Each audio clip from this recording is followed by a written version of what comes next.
and a welcome here to Wake Up Call with Dan Tortora, where sports truly meets that thing called life. We appreciate you being here with us inside the Great Lakes Honda City Studios. Appreciate your patience here this morning on the broadcast of Wake Up Call with Dan Tortora. We had had a night of, and I can't say much about it, but I had the blessing and the opportunity of being part of something truly special and was up for almost a total 24 hours. So appreciate your patience here this morning here, like I said, inside the Great Lakes Honda City Studios. Great Lakes Honda City coming to you on 7140 Henry Clay Boulevard in Liverpool, New York. And they are open for sales and service Monday through Saturday. Go to Great Lakes Honda City today to find your next ride. Buy and lease. They have new and used vehicles, and you can get a sneak peek by going to GreatLakesHondaCity.com. Inside of MonPawsPopcorn.com's What's Poppin', giving you the list of topics for the day. We have our trio of our signature segments here on a Friday.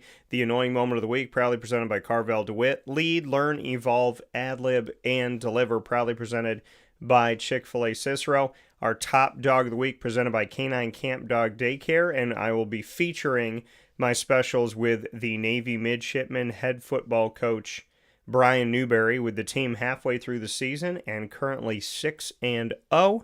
And then we'll round things out with St. Anselm head football coach of the Hawks, Joe Adams, speaking on God, faith, family, football, and the blue-collar mentality, the hashtag that he utilizes, BCM. So a lot of great stuff coming up. And because of when we're starting here today, we're actually going to take the Annoying Moment of the Week. We're going to spin it to the end. So the Annoying Moment of the Week will actually come at the end of the broadcast. We're going to jump right into Lead, Learn, Evolve, Ad-Lib, and Deliver. And today's topic, inside of Lead, strength in the mission. Strength in the mission. That when you're out there and you're chasing your dreams and your aspirations, that strength that you have in your mission to get it done, to make it happen. Because there's going to be tough moments. Like I said, was just up for almost 24 hours. My body feels different. My brain feels different.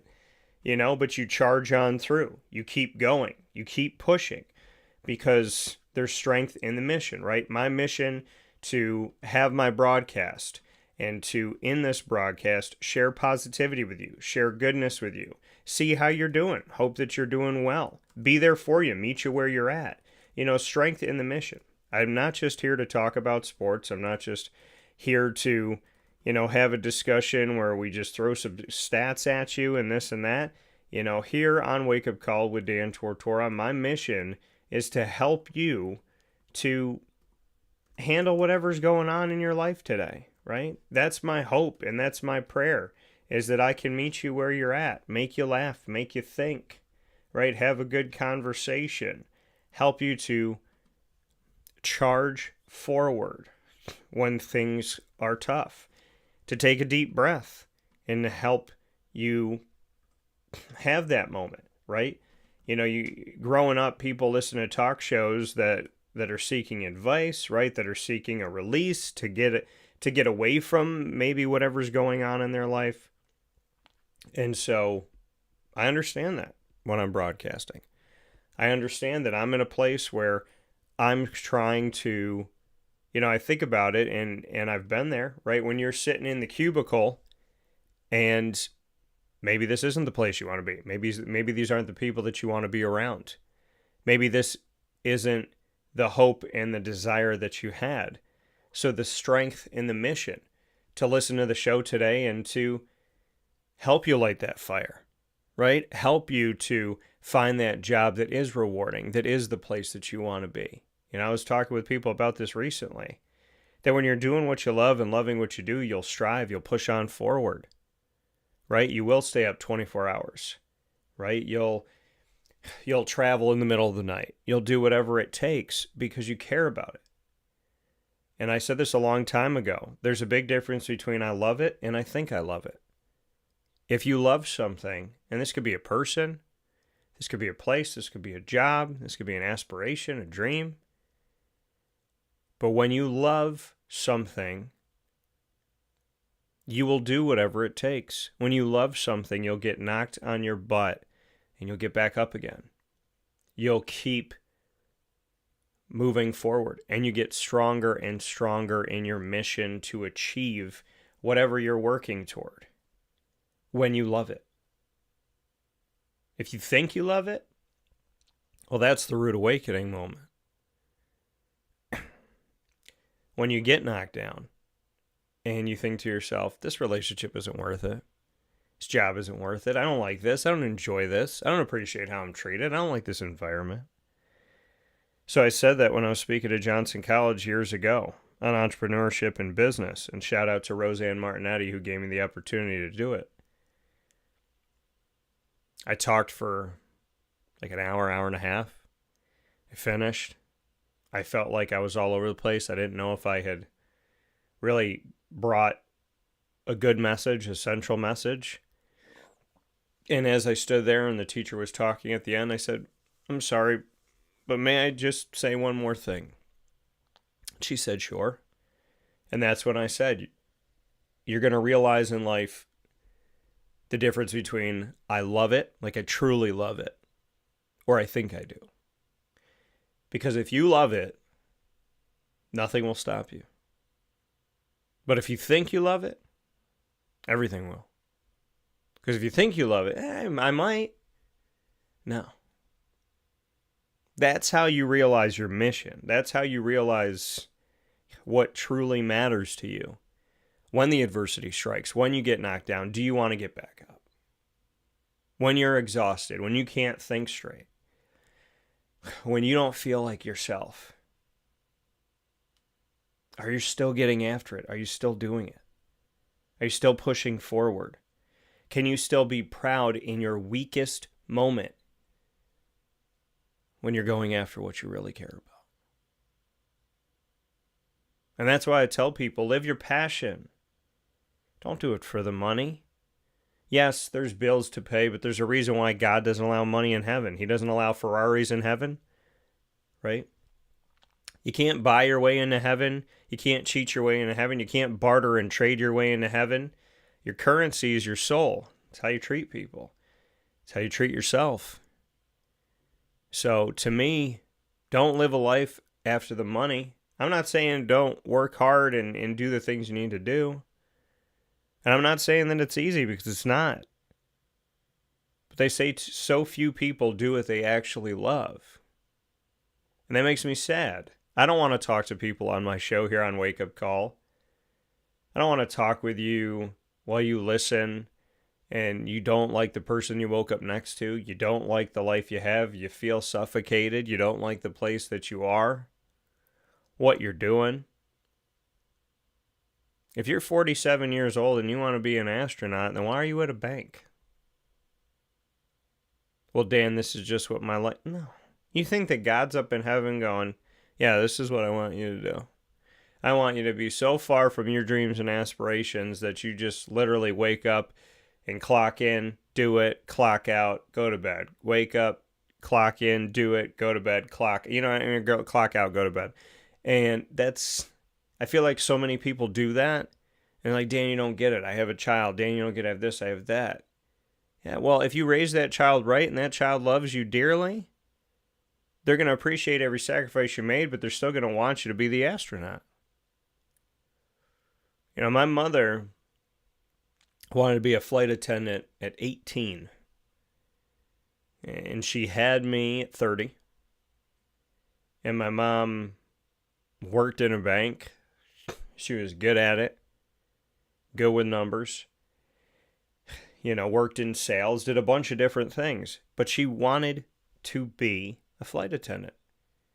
And at 47 years old, when I was 17, getting ready to go off to college, my mom went after it, and she caught it. She did it. And my mom might have done jobs in the past that helped to pay for groceries and helped to pay off bills and help to do certain things. But ultimately, this is my mom, and she built a lot of relationships over time, but my mom working in the airlines, which she still does, that was something she truly wanted to do, her passion. And I love my mom dearly. And I'd rather have one less meal a day and see my mom be a flight attendant than, have a big old full belly and my mom's doing a job she doesn't like. So I want to ask you today, do you have strength in your mission, conviction, drive, passion, love? Because if you don't, in what you're doing, who you're with, where you are, then maybe it's time for a change of scenery. And you got to be careful. You can't make a decision without calculating it and thinking it through. I'm not asking anybody to jump off a cliff. But I might be asking you to jump off a cliff with a parachute. Because the most rewarding life that you can live is a life where you take every talent that God gave you and you use every last ounce of it before He takes you home. That's strength in the mission. So, be willing to go after it. Because I think so many of us watch other people doing it. And they live in envy, regret. And that person could be you. The difference is, they went after it. They took the risk. It's not easy. Nothing in life is. But it is so rewarding. Wake up, feel like a zombie, 3 hours of sleep in 48 hours. But I'm charging on through because I love what I do and I have a commitment to do it. And I don't just do it because I love to do it. I do it because I want to help people. I want to reach you. I want something positive to come from Wake Up Call to you today. So that means I got to keep trucking. Got to keep doing it. And I love it. So I will, as long as God wants me to. And I hope you will too. Because the world needs those little kids with big hearts inside of those adult bodies. Those spirits, those kid spirits inside of those adult bodies. Chasing after it. And I'm living a life where God has given me better than I could have ever imagined. And I pray the same for you. So get after it. Find strength in your mission. And let God be your strength to carry you through. You don't have to do it alone. I think that's what a lot of people forget. Hi, this is So with that being said, we'll take a step aside for a fast break. Got a little ahead of myself there. Proudly presented by Chick-fil-A Cicero. Lead, learn, evolve, ad-lib, and deliver. Strength in the mission. We'll be back on Wake Up Call right after this with our top dog of the week, honoring Brian Newberry and the entire Navy Midshipmen football program. Coaches, staff, student athletes at 6-0. My special with Brian Newberry coming up right after this. Covered, home of the whole frittata. We are open daily 6 a.m. to 1:30 p.m. For takeout orders, call 315-432-0942 and tune in to Wake Up Call with Dan Tortora for our monthly food challenge and try our Wake Up Call signature menu item available 7 days a week. Here at Mother's Cupboard, we are Central New York, and it's our honor to serve you. Ma and Pa's Kettle Corn and Popcorn Factory remind us that every day is worth celebrating at 201 7th North Street in Liverpool, New York. Open Monday through Saturday in-store and always online at maandpaspopcorn.com. Serving our Central New York community and beyond, order anywhere, anytime at maandpaspopcorn.com. Stop in to get a tin at Ma and Pa's on 201 7th North Street in Liverpool, New York to get your half-price refills for the rest of your life. Come to Ma and Pa's for your holiday gift giving for family, friends, employees, and clients. And remember, for fundraising and events, to call 315-450-6272. That's 315-450-6272. Ma and Pa's Kettle Corn and Popcorn Factory. How corny are you? This is Jimmer Sikowski, owner-operator of Chick-fil-A Cicero, 7916 Brewerton Road in Cicero, right in front of the Home Depot. I had a deep feeling that God wanted me to do something bigger with my life and to help people, help others. He kept putting Chick-fil-A in my life, and I realized as I was going through the franchise selection process that positively impacting the lives of others was really core to what we do here at Chick-fil-A. First of all, it starts with the food. The food is brought in fresh daily. We bring in local produce. We prepare to order in the kitchen. We hand bread our chicken. We hand spin our milkshakes. It's great food. It doesn't taste like fast food. I think the second thing is the way people feel when they come in a Chick-fil-A restaurant. It's different. We try to treat people with intentional kindness here, which is very different and deeper than good customer service. And so I think it feels remarkable for most people to come in a Chick-fil-A restaurant. And then lastly, the impact that we try to have in the community is very different. It's a big part of the expectation of every operator of a Chick-fil-A restaurant is that they're actively engaged in their community, they're a leader in the community, and they're making a difference. When they realize that what we're striving to do is to shine a little light in their life, that's a very, very different experience than you will have in any other quick service restaurant. And it's that remarkable experience that I think people will emotionally connect with.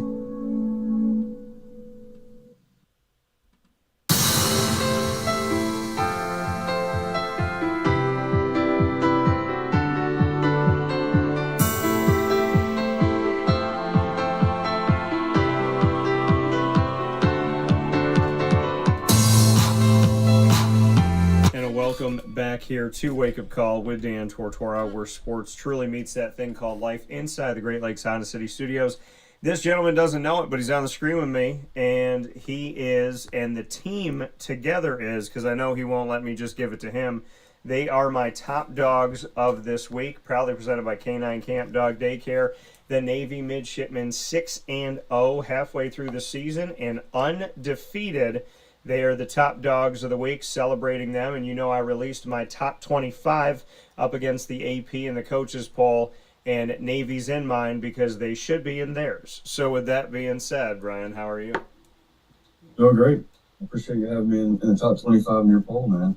It means a lot. Yeah, well, I mean, it should be the case. So bring me into the first half of the season here at 6-0 and getting an opportunity to also have a bye week recently here. Just what your takeaways have been from the 6-0 start.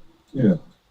Well, there's some good and some bad. I guess you're talked to the team yesterday just about a year ago we were 6-0 at the same point in the season. But it's a very different feel now than it was a year ago. I think last year. We were just tickled to be winning games, right? So we hadn't tasted that in a while around here to that extent. And so I think, human nature, you get a little fat and happy about it and get intoxicated by it a little bit. I think at this point last year we were a top 25 team going into a game with Notre Dame. This is a very different 6-0 team, right? It's a humble 6-0 group, right? And I think we're fortunate to be 6-0. We've got ourselves into some bad situations and managed to find a way to win some tight games. And really, at this point, it's more about what our internal expectations are in regards to how we play. It's not just about winning; it's how you win. Are you playing to your standard? Are you playing to your internal expectations of who you can be? Or are you playing at your best? And I don't think we've scratched that surface yet. So the bye week came at a good time. We're kind of into the final and kind of third phase of our season in the way that I talk to our players, and obviously the most critical phase. And we're going to have to play much better moving forward to sustain the success that we've been able to have at this point in the season. I told them during the bye week that we're probably a middle to upper pack of the American right now, the way that we're playing. So there's a lot of things we've got to get better at. And, we got a lot of new starters on the defense side of football, and that's, to me, the side of the ball that really haven't lived up to my expectations. And 7 games into the season, you can't use that youth as an excuse anymore. And so thought we had a really good bye week. Thought we had a good week of preparation this week, and our guys know we're going to play much better to sustain this momentum moving forward. Yeah, and like you said, I mean, a humble group that is not just happy to be at the party, so to speak, to be 6-0 at this point. You talked about close games, gutting it out, but needing to do better. And when we look at these games, defeating Rice 21-13, a one-possession game, Air Force 34-31, a field goal game, and at Temple 32-31. What were those takeaways from those close games on how the team gutted it out, how they dug deep and got through it? What did you see in those moments of, hey, this could go either way, and we took it back or we held on to it? Yeah, and that's one of the positive things I see in this football team is, had we dug ourselves a hole like we did in the Tulsa game, turned the ball over first three possessions, got down 14-0.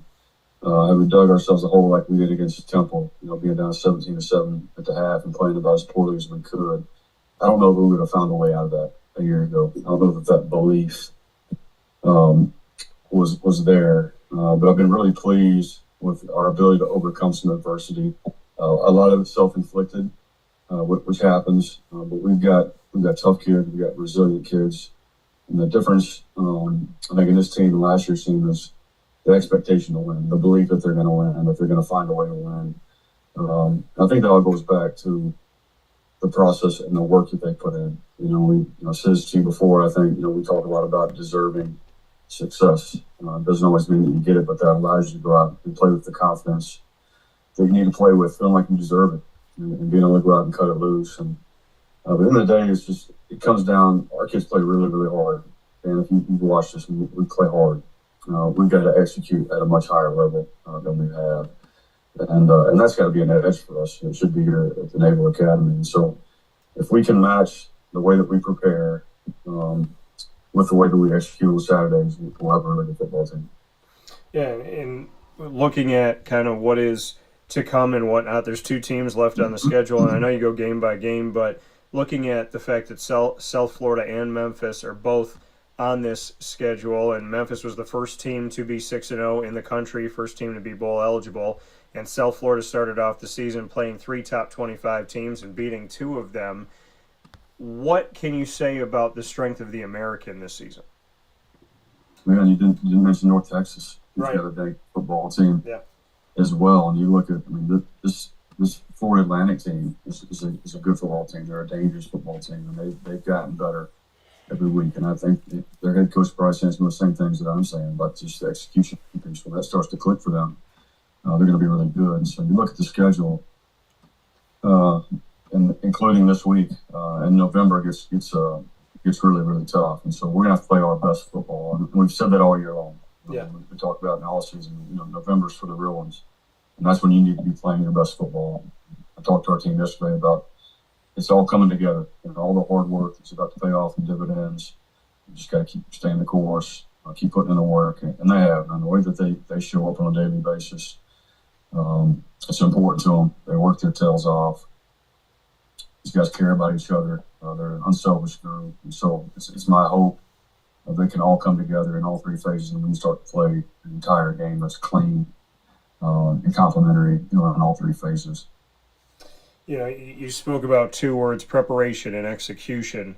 They both have to do with you letting go at a certain point and the team having personal responsibility and collectively working together. So what have you seen from them in their preparation, in when you ask something to be done, when the staff asks for something to be done that is away from practice, and then in execution when they're on the field? And yeah, you can call certain things and ask for certain things, but at the end of the day, we're talking about a personal responsibility to do this, and then collectively everybody being responsible and working together on it. So preparation and execution, how has it grown? What have you seen in those moments where you have to let go and let them?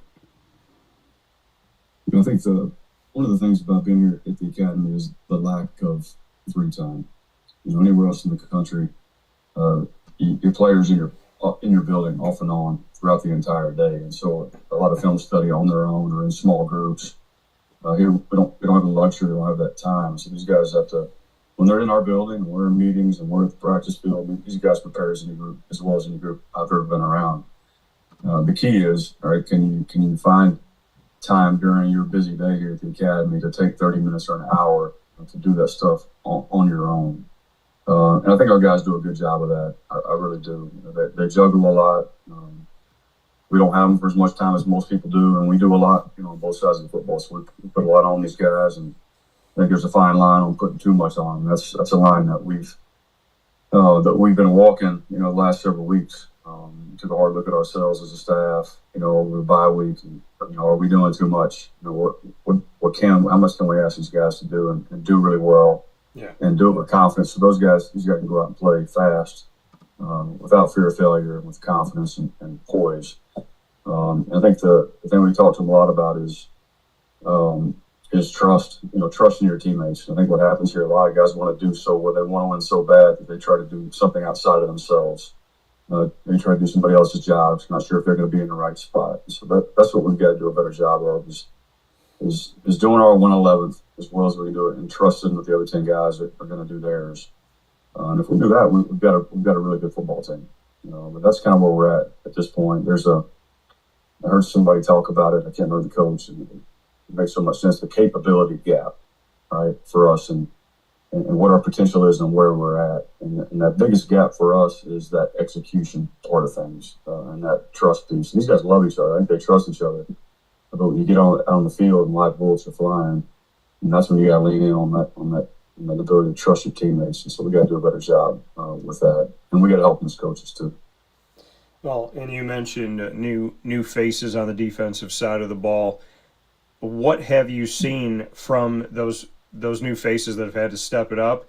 Who's come in, where the leadership has come from? When you look to the defensive side, because you talked about complementary football, right? Offense got to help the defense, the special teams, the offense, cyclical and around, and special teams helping the defense as well, and so on and so forth. So what have you seen from some of those new faces on the defensive side? Some really good things. Obviously, there's no substitution for live reps. Game reps. And so, you're going to take your lumps, you're going to learn, you're going to grow.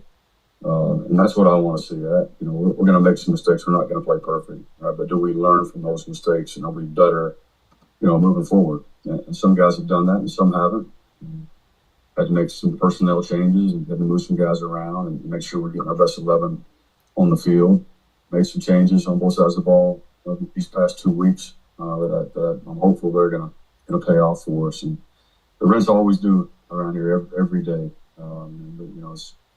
It's my job to evaluate everything in this program, and it starts with me and the job I'm doing and our coaching staff.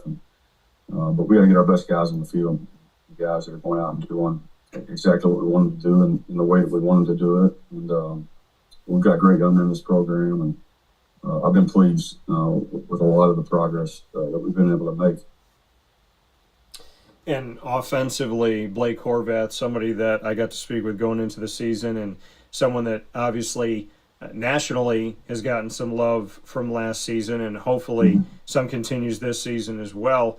But looking at the fact of what he's done, 7 touchdowns passing, 8 touchdowns rushing, we've seen him gain 980 yards at this point through the air and 640 on the ground. From leadership of Blake Horvath, what has he shown you that maybe was another element, another piece that's continued to develop itself? His ability to perform in high-pressure situations. You talk about all the time, be at your best when your best is needed. That's when the great players show up. And he's shown the ability and to do that over and over again in those critical clutch situations. And he did that last year as well. But he's really carried us in a couple of these close games. And he's a guy that you want the ball in his hands when the game's on the line, like you saw against Temple. Scoring the long run, the touchdown, and then obviously the 2-point play. You've got some different options of plays that you can run there, but you want the ball in his hands when the game's on the line. But he's calm, cool, collected.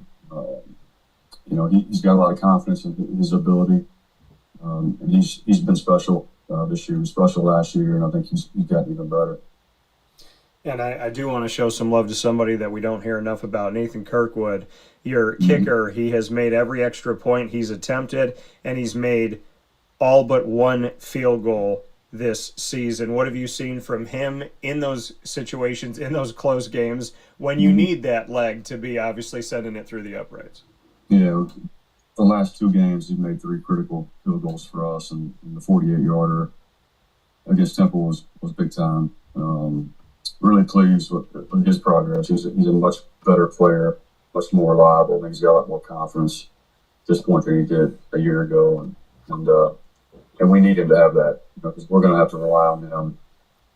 There's a good chance a lot of these games are going to be tight, one score, one possession type games moving forward, and so my confidence in him is really high right now, and I think even more importantly, his confidence in himself is at a high level right now. So just a final note for you, Coach, to look at your staff, and as you step forward with the second half of the season, just what you can say about being in that room, in the war room, so to speak, with these gentlemen, and what the staff has done and what you've seen that maybe has impressed you of working in the trenches in those moments that nobody sees. We've got a phenomenal staff. It's we've all got egos, but you wouldn't know it, being in the staff room, being in the side of ball staff meeting room. These guys are able to put their egos aside, and it's all about these players, and it's all about, it's not the best, it's not whose idea it is, it's the best idea. And that's one thing that, I would say the best thing I've done here is surround myself with great people. Phenomenal football coaches, but great human beings that care about these players and invested in these players, and servant leaders, and just can't say enough good things about our staff. And we think continuity here, it's really important. We didn't lose a single staff member nor support staff member in this last cycle. After a 10-win season, that's really unheard of, and I think that speaks to how strongly these guys feel about what a privilege it is to coach here at the Naval Academy, and especially young men in our program, and just how special this place is. That coming from Brian Newberry, him and the Navy Midshipmen, 6-0 in the first half of the season, and my top dogs of the week this week. Brian, as always, my friend, I appreciate your time, and I'll look forward to talking with you soon. Great to see you, Dan. Thank you. Thank you, sir.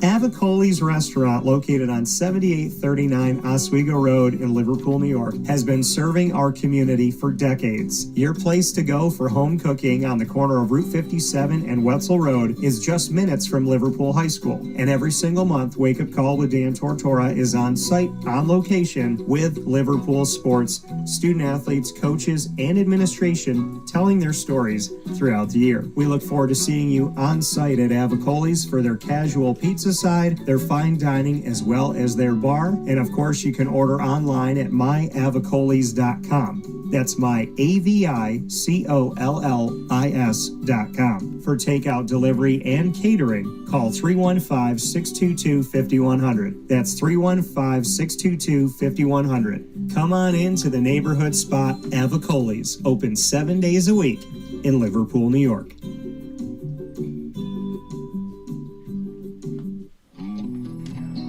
K-9 Campground Dog Boarding is your home away from home for your furry-loving friends. Open 7 days a week with drop-off and pickup times in the morning and later on in the day and early evening. K-9 Campground Dog Boarding is the spot to trust with your dog for short and long-term stays. Call 315-299-4013 for more information. That's 315-299-4013, and go to k9campground.com as well. That's K9 the number 9, KAMP where you will find all of the information on their different cabins, which include the classic cabin, executive cabin, grand cabin, and luxury cabin. K-9 Campground Dog Boarding, where your dog will have indoor and outdoor areas as well as their own private cabin for any size, any breed, as well as dogs with different needs. Dog parents and dogs alike choose K-9 Campground Dog Boarding. Isn't that right, Lily?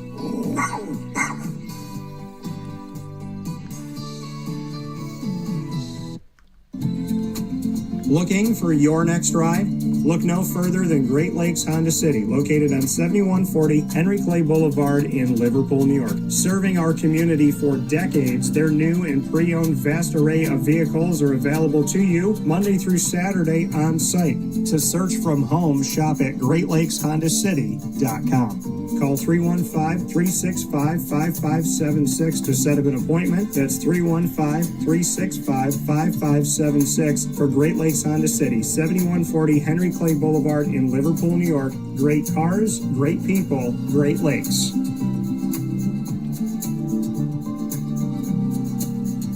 And a welcome back here to Wake Up Call with Dan Tortora, where sports truly meets that thing called life. We appreciate you being here with us inside the Great Lakes Honda City studios and Great Lakes Honda City on 7140 Henry Clay Boulevard in Liverpool, New York is open for you for sales and service Monday through Saturday. Go and visit them and let them know that DT sent you to 7140 Henry Clay Boulevard in Liverpool. And of course, a sneak peek of all of their inventory is available to you by going to GreatLakesHondaCity.com. I am picture in picture with one of my favorite humans, and he didn't know this, but I think we do this all the time, him and I.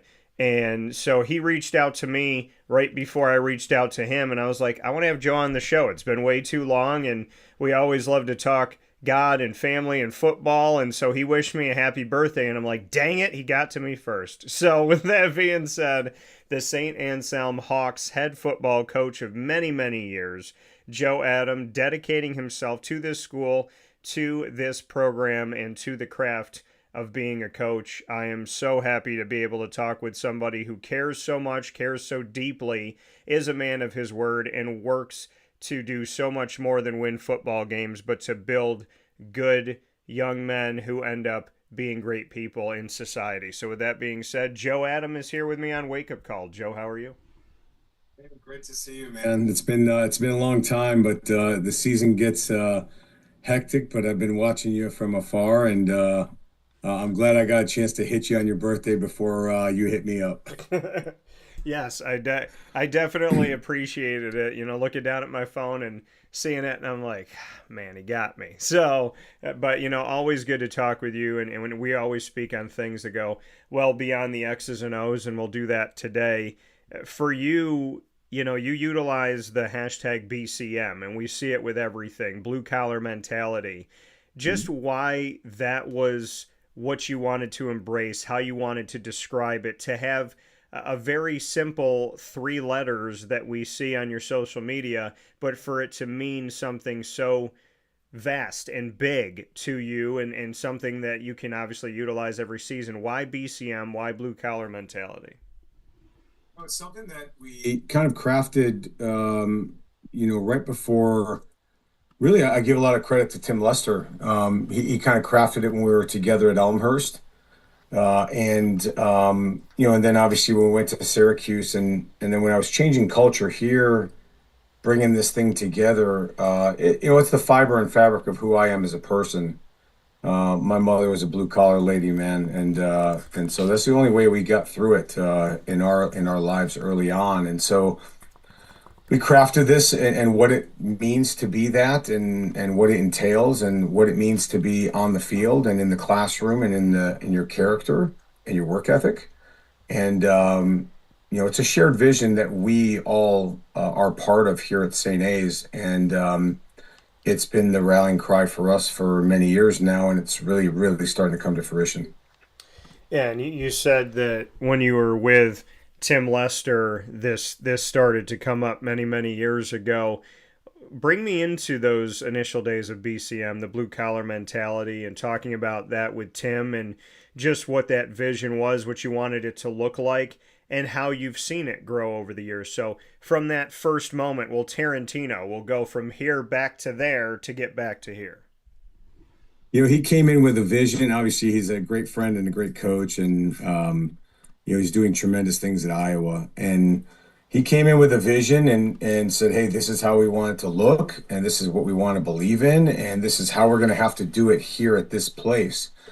And to do something that they had never done at Elmhurst University in a long time, and so we just stuck to it, and our players started to believe in it. And I think belief is a huge thing, for a football team. And so they really took it, and we supported that vision in everything that we did. And I saw it work in that realm. And so we brought it here, and then kind of morphed it into our own St. A's way, with when I was in a supporting role with him, and then now being a head coach here. And so, it's grown. It's like I said, it's the rallying cry, and it's everything that we recruit here.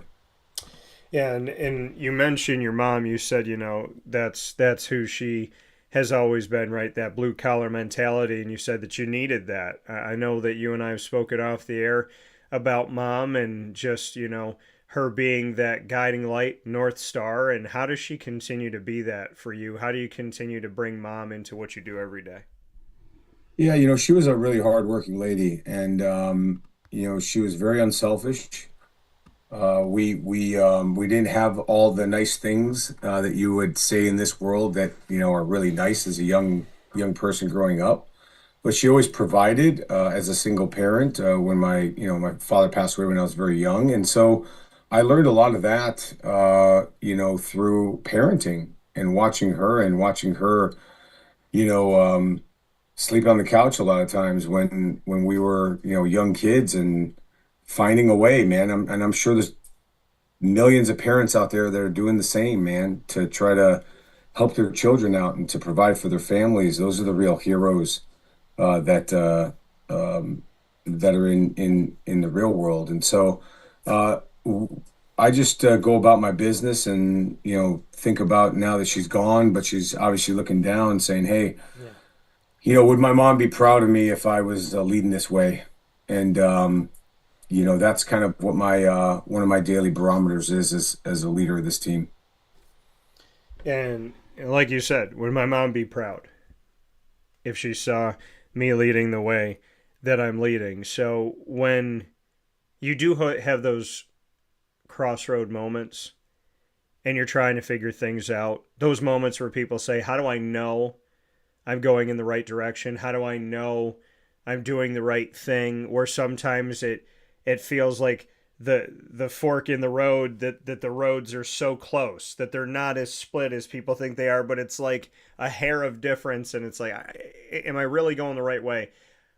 How do you really truly kind of differentiate? What is it for you that helps to give you clarity in the moments that you're trying to figure out, is this the route? Is this the tweak that I have to do? Yeah, I pray a lot about it, really, and then I listen to the Holy Spirit come into my heart and say, okay, this is what you need to do, or this is what this team needs, or this is the direction you have to go. I'm just a vessel, Dan, man. So I'm a normal guy, just like everybody else, and so I'm spirit led, and that's how I've decided to live my life, and I'm a better person, and obviously living in joy and peace every day. So he's not steered me wrong. He you learn it through faith that it is not without struggles, right? And so being a faith believer is not without struggles, but you have grace that we're given every day that we don't deserve, and it's a tremendous gift that we have. Here with the St. Anselm Hawks head football coach Joe Adam, and a great friend of mine, you said, I pray a lot and then I listen. How do you actively listen? Because I think so many people will say things, Some will pray, some will say it out loud, talk to themselves, talk to other people, and they'll discuss, this is what I want, this is how I want it, this is when I want it. But that other part you mentioned, that part where you stop and you listen, and some people will say, well, I don't have time to do yoga. I don't have time to sit in kumbaya. I don't have time to sit and just listen to music or sounds in a room where there's nobody. I got kids running around every day. So how do you actively listen? Because I feel like that's something we don't always hear, that part of the journey. And I think there's typically a lot of excuses when somebody will come to you and say, well, I'd love to actively listen, but my life is too busy. You've gotta be, you have to have some discernment, obviously, and then you have to be intentional with that. And so there's some times where I got to put my phone down, man. I got to have some quiet times.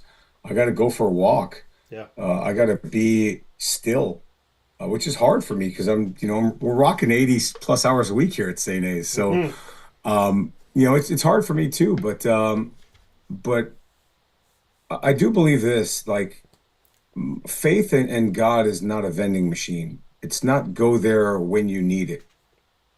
You know what I mean? And so I think some people treat it that way. It's like, oh, I need this. Well, if I put this in time in, then I'm going to get something out of it right now. Well, it's not really on our time. It's on God's time. And so, there's stories in scripture. People had to wait 40 years, 400 years, but they're faithful to it. And so I'm faithful to it. And, it's been, like I said, it's been great just to be led by Spirit and continue to hopefully do the right things by the guys and by our coaches and team. I love our conversations because it's a call to action. It always helps me to pull back, see. Like you said, I'm just a vessel. I'm a vessel for the Holy Spirit. I'm working for God every day. And I give you credit because you give me the cold, hard, real truth without even having to talk to me about exactly what I'm thinking about. And it's because of the bigger picture, like you said, actively listening, discernment, being intentional, holding yourself accountable. And, as you're talking right now today, I go back to a conversation we had years ago. And I remember where I was in my home, and I remember thinking to myself, dang it, Joe's right, but I don't want to wait.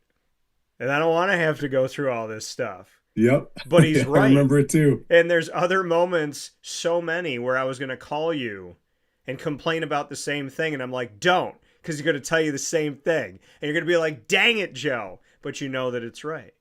So how do you navigate in those moments when you are a human being and you do find yourself going into, yeah, but, God, if you could just help this plan work a little bit quicker, if you could just help my cornerback to kind of, gear up a little bit faster, if you could just help my wide receiver to run that route a little bit better. I mean, when you have those moments of, God, can we get it, and can we get it right now? Can you be a little bit of a microwave for me? How do you navigate through those moments?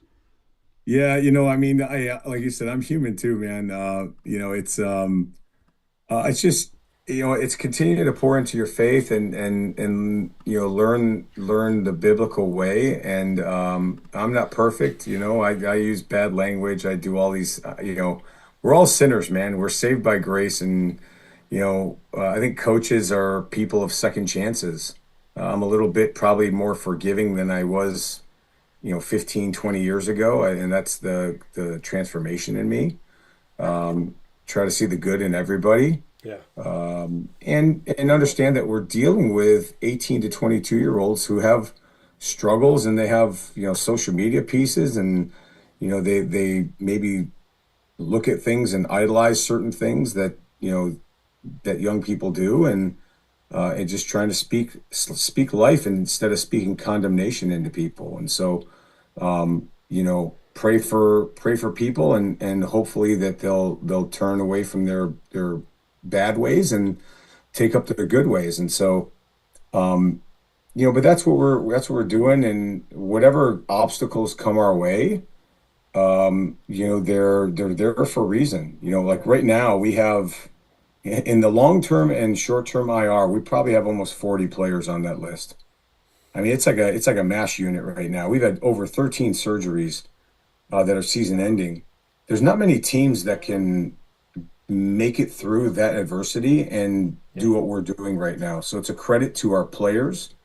It's a credit to the coaches who are putting our people in places where they can succeed and accentuating the whole roster, which is what we do here in this program. Yeah, and like you said, to go through all these injuries, to talk about, 40 different players and to discuss 13 season-ending injuries, yet I'm talking to you at a time where you're 5-2. How, I mean, I know the next man up, right? And we hear that Yep. I heard it from Scott Schaefer all the time. It's funny because you and I anticipate each other, and then I watch you on screen laughing when I'm like, okay, I think I just anticipated him. But, I mean, it is that next man up approach, but there's preparation in that. And there's you and your staff and what you can do to make sure that next person is ready so that when they do come in, there's not a massive drop off that makes somebody in the stands go, oh, wow, well, that's why that guy's a starter and this guy wasn't. But at the same time, there's a level of personal responsibility that each of your student athletes have to take upon themselves, that you could tell them whatever you want to tell them and try to prepare them and get them ready, but they're going to have to do the extra work. They're going to have to stay later and, throw the ball with the quarterback. They're going to have to watch more film if they don't understand something. They're going to have to, go out onto a field and just work on their footwork and try to figure out why they're doing a certain thing or have a certain tendency. There's a level of the hands are off and they have to do it. So when there is that next man up mentality side of things, what can you say to this specific team in 2025-26 about the personal responsibility and what you've seen from your student athletes when they've been asked to step up? Because you don't see everything they do in the dark, so to speak. I think the hardest thing as a young person, when you think about regret, is, man, especially in the game of football, like if we are not successful, you don't want it to be because you didn't prepare. Yeah. And so we have harped on since day one about preparation, about attitude, about intention, about having a standard, and I'm upholding the standard in practice.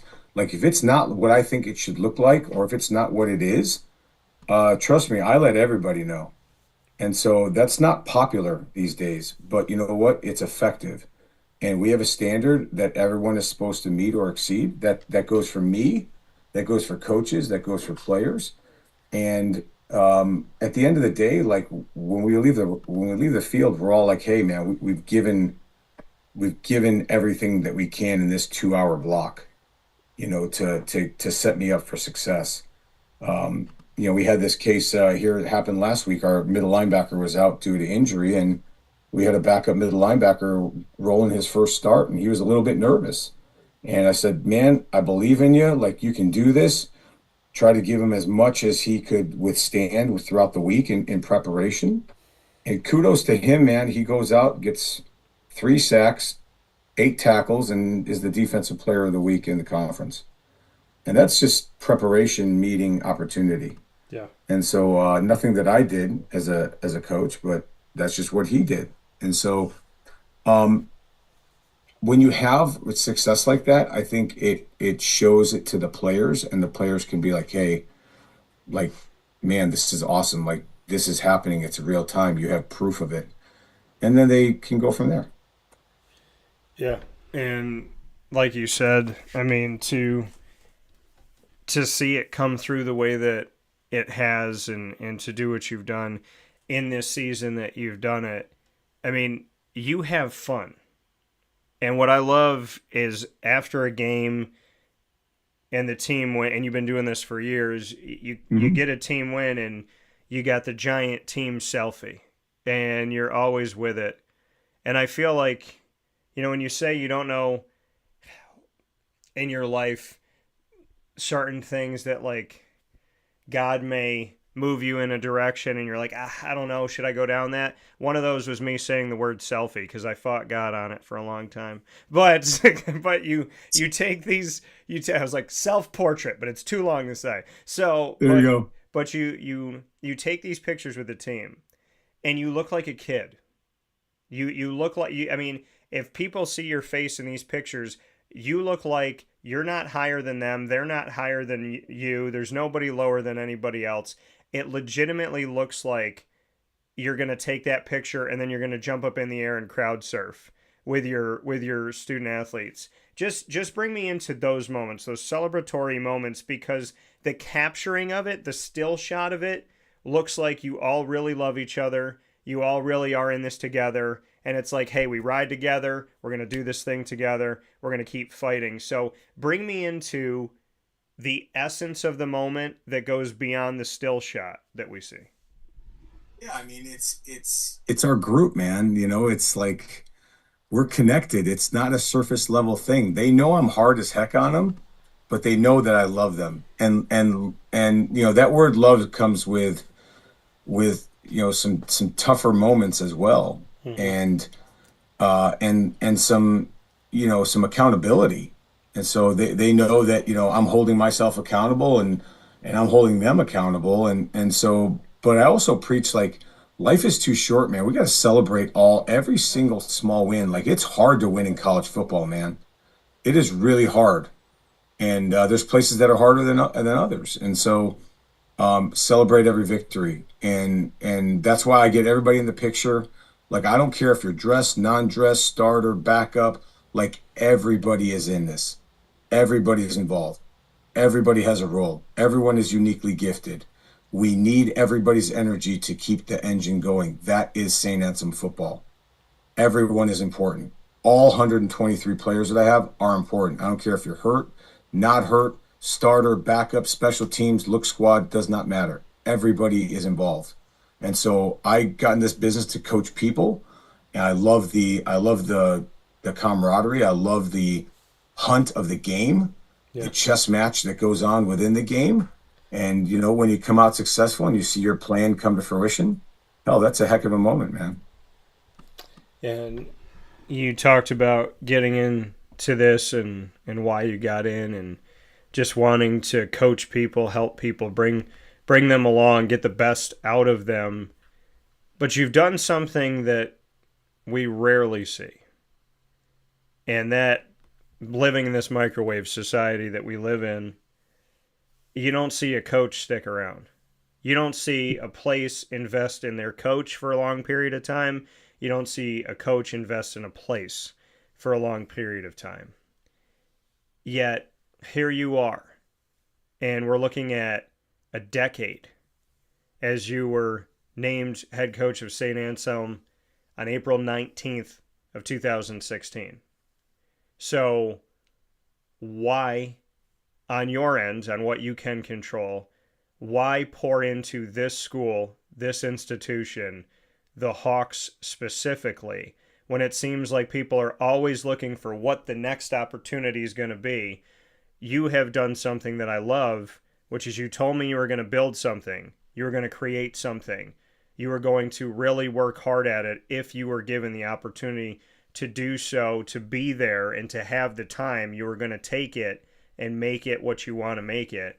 And you've lived up to the fact that you've stayed dedicated to the school. So why? Yeah, that's a good question.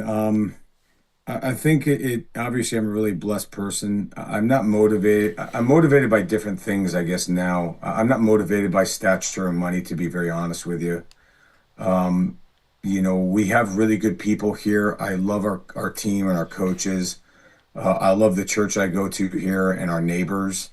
We've built a life here after being very nomadic for the first 20 years of my career. And God hasn't told me to move yet.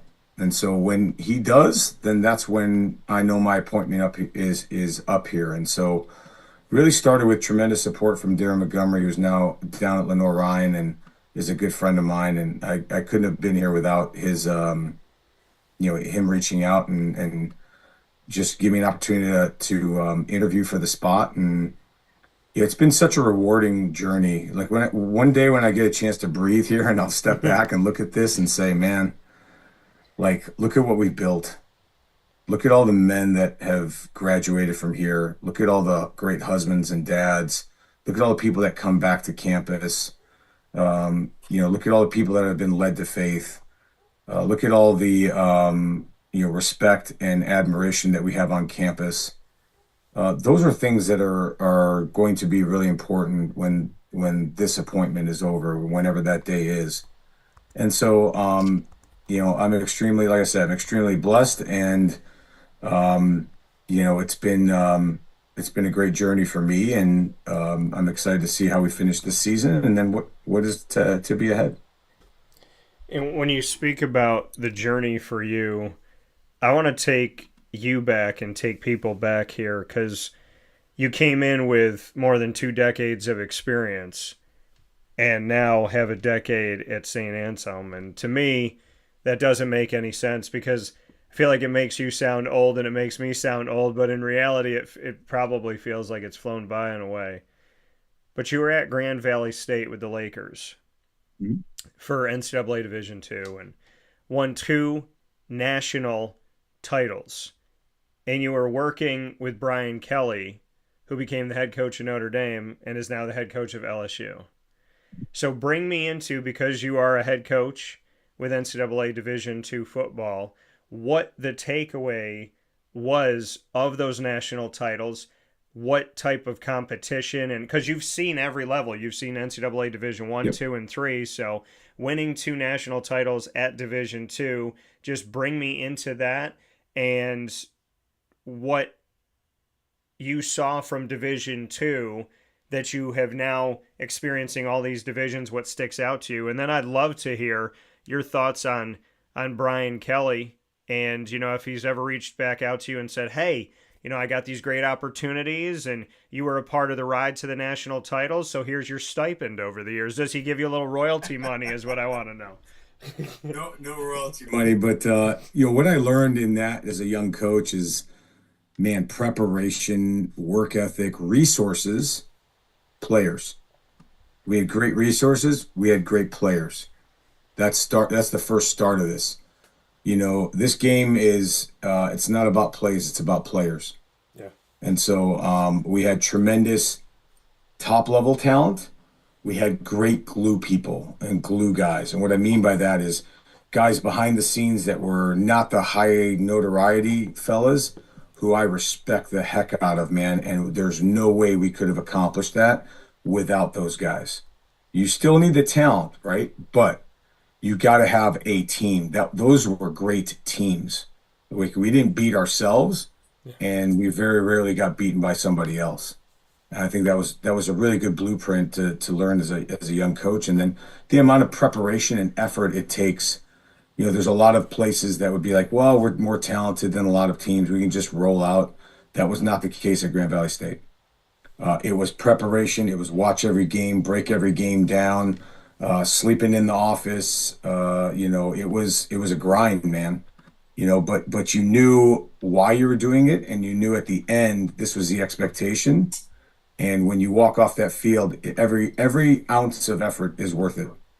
The sheer elation of winning a national championship, doing it in that journey, is that's everything. That's why we do what we do, right? Nobody gets into our business to lose football games, right? We're just wired differently. It's what we are. Yeah. And so you embrace what you are, and you go attack it. And so, with Brian, I haven't talked to him in a number of years. I've watched from afar. Sometimes in coaching, like you're tight with guys and you keep in touch with people, and so, comes in and out, and then new staffs form and guys move up. Some guys are humble, some guys change. You keep track of whoever you can. And, I imagine if I'm as busy as I am with limited time, like so are they. And so they're just at a grander scale. And so there's a lot of guys I continue to keep up with, but I'm eternally grateful to Coach Kelly for giving me that opportunity. And I just want to see him do as well as he can in his current role. I want to play this little game of the world is tiny. So go with me on this one. Sure. So you're at Grand Valley State with Brian Kelly. Mm-hmm. Brian Kelly eventually goes on to Notre Dame. Clark Lee, who you worked with under Scott Schaefer, linebacker coach at Syracuse, he goes on to the staff at Notre Dame, and he's now a head coach at Vanderbilt, kicking some tail in the nation's top 10 in FBS football. Brian Kelly leaves Notre Dame, goes to LSU. He has a quarterback on his staff, Ricky Collins Jr., who transfers to Syracuse, where you used to be. Does that not show how small this world is in sports? Crazy, man. It's the game of football, right? I mean, it's, I keep track of everybody, and it's great to see people's successes. And then, you reach out when guys struggle and you're like, hey, man, you got this. You try to be, you try to be like a light because you've been there. Like I've been there in the struggle, and I've been there when you're working your tail off and it's not coming to fruition.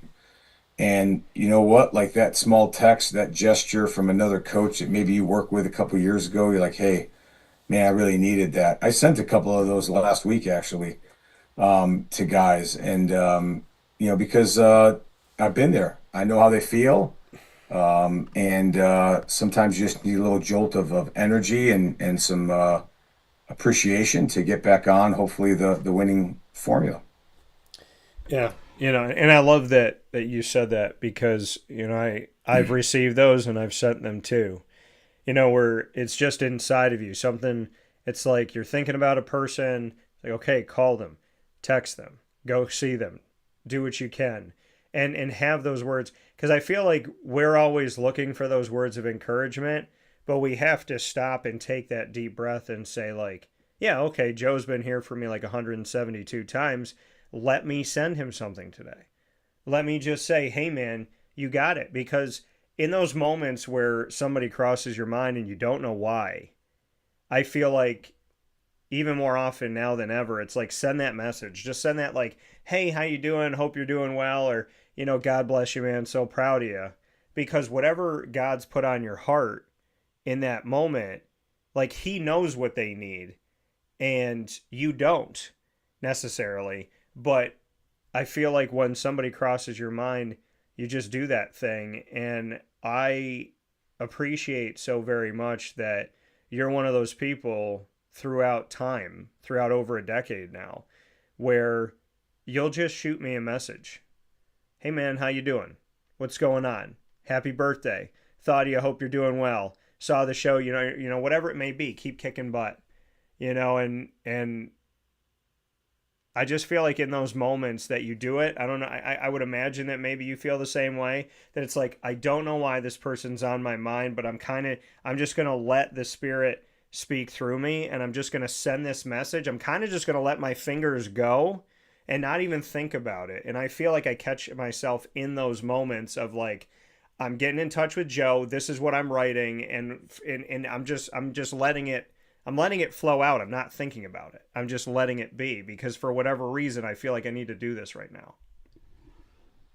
Yeah, that happens often. I was on my couch watching film at 10:30 at night the other night. And I was like, you know what, man, these scout guys, I'm looking at the scout offense and these young players we all recruited. And they're battling, man. They're young kids going against our starting defense, which we're a top 40 defense in the country right now, and we have a ton of pride in that. And so I'm like, man, these guys don't really know like how important they are and how much better they're getting because of the repetitions. And so there's a few guys that I shot a message to and just spoke some life into them and spoke some appreciation. Yeah. And you can't imagine, like, for an 18-year-old guy, like there's rosters out there, Dan, where like the head coach doesn't even interact with young players or doesn't even know them. And so for us, that's not the case. I want to know everybody. I want to coach everybody. I don't care scholarship, non-scholarship, does not matter.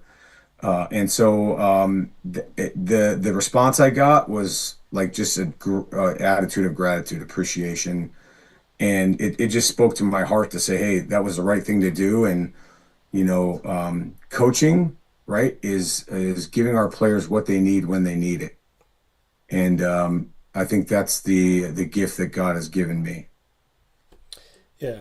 And like you said, knowing your roster and really caring about that, because people don't, not everybody's the same. And people have this mentality like, oh, you go to the school and coach knows me and and it's like, no, some people recruit you, and when you say yes, they have forgotten who you are, and now they got to tell the next person how great they are. And there isn't that, and that's with anything though, right? Not just with the scout team and with recruiting, but it's about relationships are not something that you create and you leave. Relationships have to be watered. It's not a plant that you simply bring home. You have to put it in the ground. You have to water it. You have to put it by the sunlight. You have to do things to help it grow. You don't just say, oh, I met you, we're friends now, and there it is. Or, hey, I'd like you to be my wife, and I put the plant over there, and now it's going to grow by itself. Or, hey, I'm a coach. I got a whistle. I know how to throw a football, so I guess I'm going to be a good coach. Like, everything in life that we do has to be watered. And I feel like people forget that element of it so much. And I've been guilty of it before too, of you have to make sure to continue. And I've realized that with people now. And I've talked to my parents about it. I said, man, I got people in my life that, they always water our relationship. They water our friendship. And I have other people where I just feel like when I met them, they were here in their mind. And now they've risen up to here. And there's no developing of that bond anymore. It's kind of like I developed a bond with you, but I don't have one with these other 9 people. So now I'm going to focus on these 9, but I'm never going to come back to you. And I feel like that's such a mistake that we do in life, is we're always bringing in the new, but are we watering what we have? Yeah. Watering, and I think even more importantly, sometimes you got to prune. Yeah. You gotta edit. You gotta, the things are not good, the relationships are not good, and it in your heart. You gotta water the ones that are gonna bear fruit, and you gotta prune away the ones that are gonna lead you down the wrong pathway. And so, as I get older, my circle becomes tighter and tighter. At least my tight circle. But I want to try and speak life into everybody. I want to try and speak life into people that need to hear the message. And so that's the calling of faith that we have, to speak the gospel. I love that. Pruning, so ever important, just as important as watering, and sometimes more for what's going on in our lives. Before I let you go, Joe, we're going to play rapid fire in a second, but I know the NE10 all too well, and I talk with people in and out of the conference about how awesome this conference is at NCAA Division II. And so many institutions have come from NE10 in Division II and have gone to Division I because there's just this level of competition. Now, in your season thus far, you have 3 more games to go in the regular season and hopefully plenty after that. But as we look at it, you started off at Pace, got a victory, and then 2 losses in a row at Merrimack, at Assumption, before you've now gone on a 4-game winning streak. Pace, at Post, Franklin Pierce, and American International. We know that we have 2 out of the 3 to end the regular season on the road, at Southern Connecticut State, home against Bentley, and then for your homecoming and your senior day on November 1st on All Saints Day, and then at Post. And currently right now, Assumption and yourselves are at the top of this NE10. Assumption is 4-0 in the conference. You are 4-1 in conference play. So just what this journey has been like up to this point, what you took away from that Assumption game, and knowing that everything in front of you is for the taking. Yeah, we played an FCS opponent week 2, and I told the guys, like, hey, that's the best team we're going to play all year. Obviously, they have a ton more scholarship and resources and players than we do. And I thought the kids battled, and we left some plays on the field. Going into the Assumption game, I felt as confident as ever. And so, unfortunately, that particular night we just didn't play up to our brand of football. And we had opportunities. I think the score is a little bit lopsided to how the game was. I mean, it was a one-score game with 7 minutes left in the fourth quarter, and then they had one drive, and then we fumbled the ball, and then they put it in again. So, I mean, we missed a 4th and 1, and otherwise we had a chance to tie the game up in the fourth quarter. So, ever since then, we've played team football. I mean, I think we're top 10 in the country in turnover margin, and knock on wood. And what I've told the guys and the message that we've talked about is to put the focus on us, number one, and how we play and how we prepare. And then number two is just understanding that, like it's a next man up mentality. And we're going to have some young guys, get old in a hurry. And we've had that this season. And that every week is a 1-week playoff. And that's how we're approaching it. And so I can't tell you what is going to happen in the end, or what happens after the season, regular season, if there is anything. I don't have control over that. All we can control is the three things that are the most important thing to us: the attitude, the effort, and the enthusiasm that we talk about on a daily basis. And so continue to preach that the only team that can beat us is us. And it's because we're not going to beat ourselves with foolish penalties and turnovers and bad football. So we're playing really good team football, and it's about touchdowns and turnovers, and we've done a tremendous job in that sense moving forward with this team. And I think the belief obviously is the highest that it's been all season, and now it's we're getting contributions from a lot of kids who feel like, man, I have a real ownership in this, and that's what it's all about, Dan.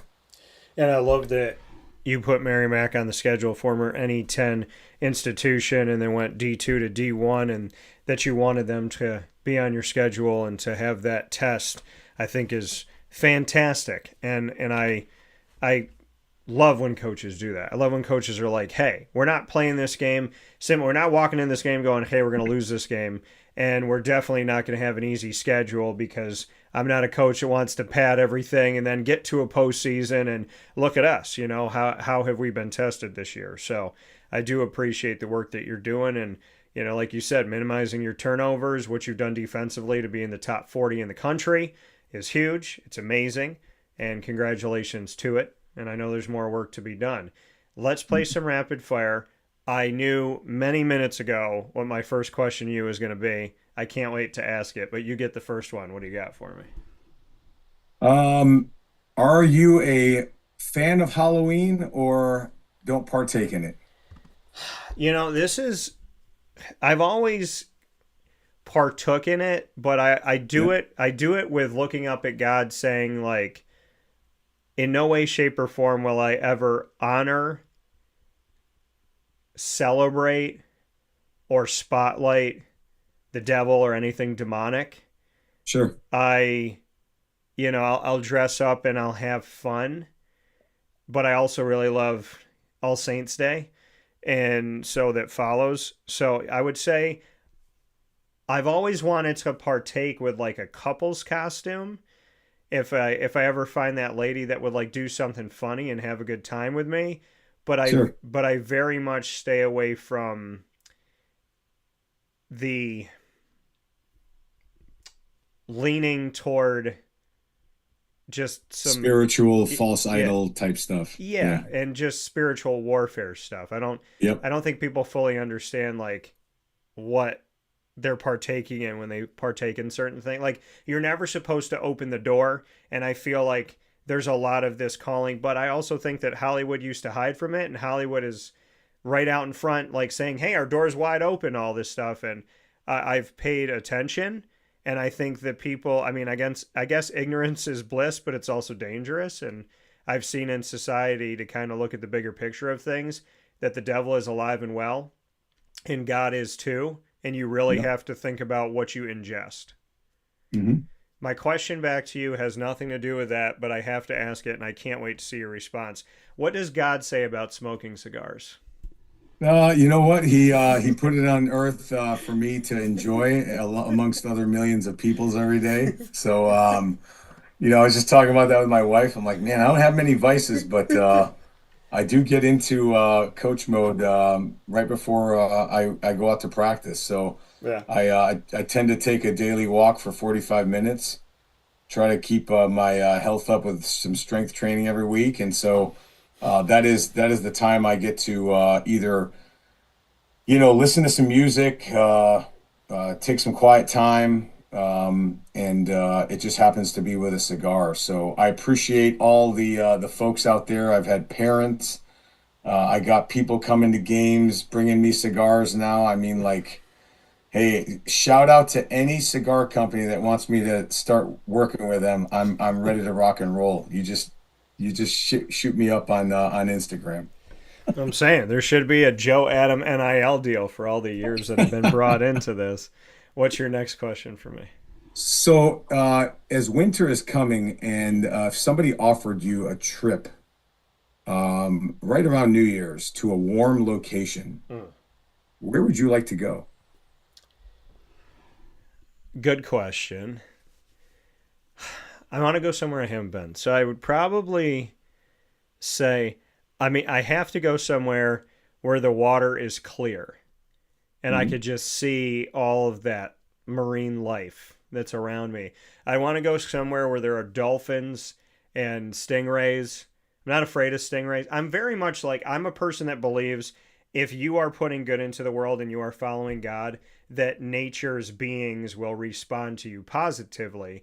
And when you are not going in the right direction, that's when you go to the zoo and the baboon bangs on the glass. And so I very much, my essence, who I am, is to go into clear waters somewhere in maybe Hawaii or Bora Bora or somewhere and close my eyes and just lay on my back and just have, stingrays and all this stuff just going around me and me just kind of, letting myself feel them and trusting in God and the safety. And I love the freedom of just going into the world and being like, I'm going to be kind to them in their space and just seeing what that's, just experiencing that. I like to have experiences that are unique and special. I don't really need stuff. I want to have experiences, is what I would say. Cool. My question Great back. answer. Yeah, would you say? I said great answer. Oh, thank you. My question back to you. If you had to spend a day with one animal you love that you don't spend every day with, so this is going to be a 3-day period. First day you spend with an animal that you are somewhat terrified of, like any type of being that you're not fond of. You spend 24 hours with this. Then you have to spend 24 hours training something different. And then your last day of those 3 is to spend 24 hours with an animal or being that you love.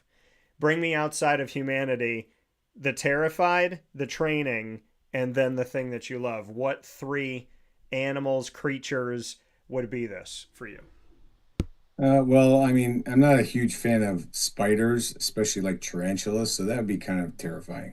I mean, like, just sitting in a bed of tarantulas. I mean, Yeah. I don't know. You might die because of fear.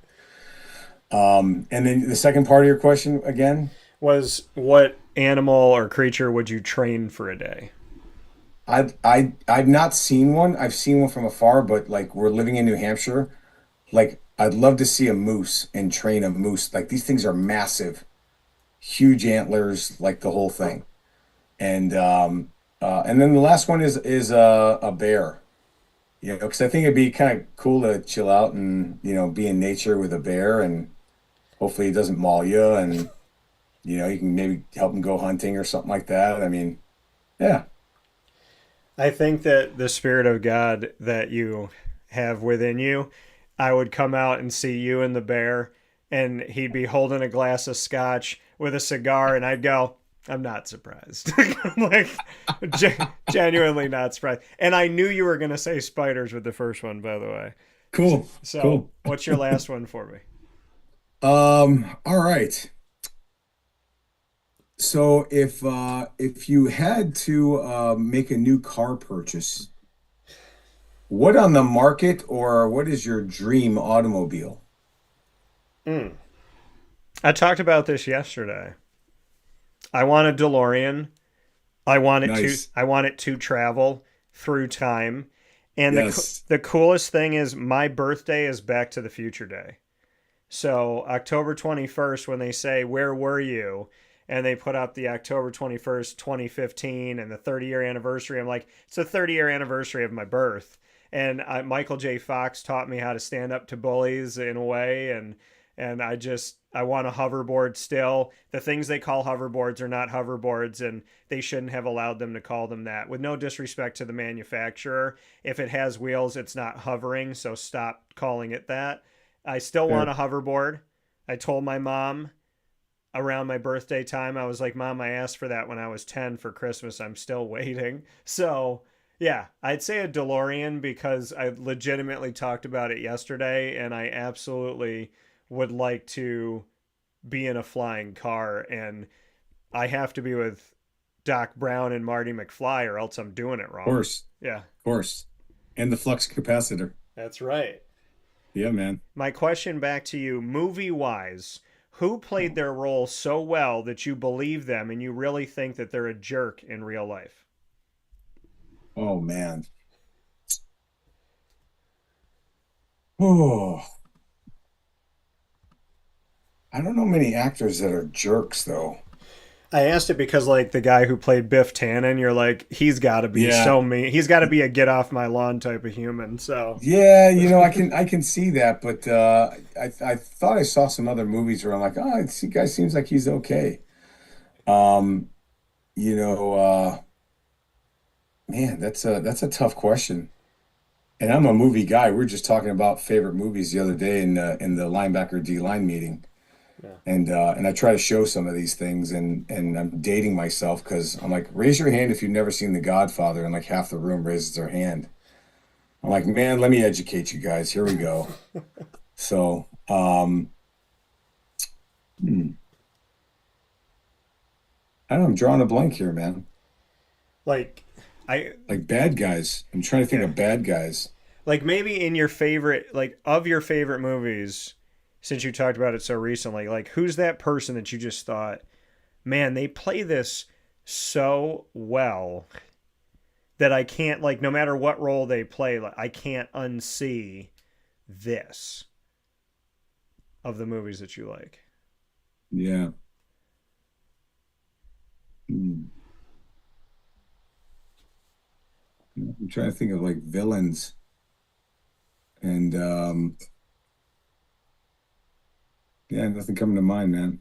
Okay. Drawing blanks. So I'm Sorry. gonna so I'll adjust my question to Appreciate it. what ensemble would you want to be in a movie with? If you could pick three actors or actresses or a mix of both, what three people would you want to get a call from to say, "Joe, we'd like you to be in a movie with us"?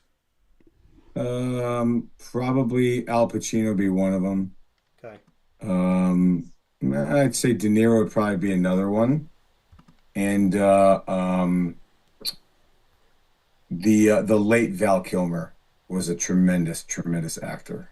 I mean, Top Gun to Tombstone. Come on, man. All right. I like that. I can roll with that. There's a mob movie that is the essence of that for Hmm. sure. And somebody's a snitch and someone's getting in trouble. So Hmm. but with that being said, Joe Adam here on the broadcast, St. Anselm College Hawks head football coach, and appreciate so very much the time that we always get to spend. They are 5-2. Go and support them. They have three more regular season games and hopefully much more life beyond that.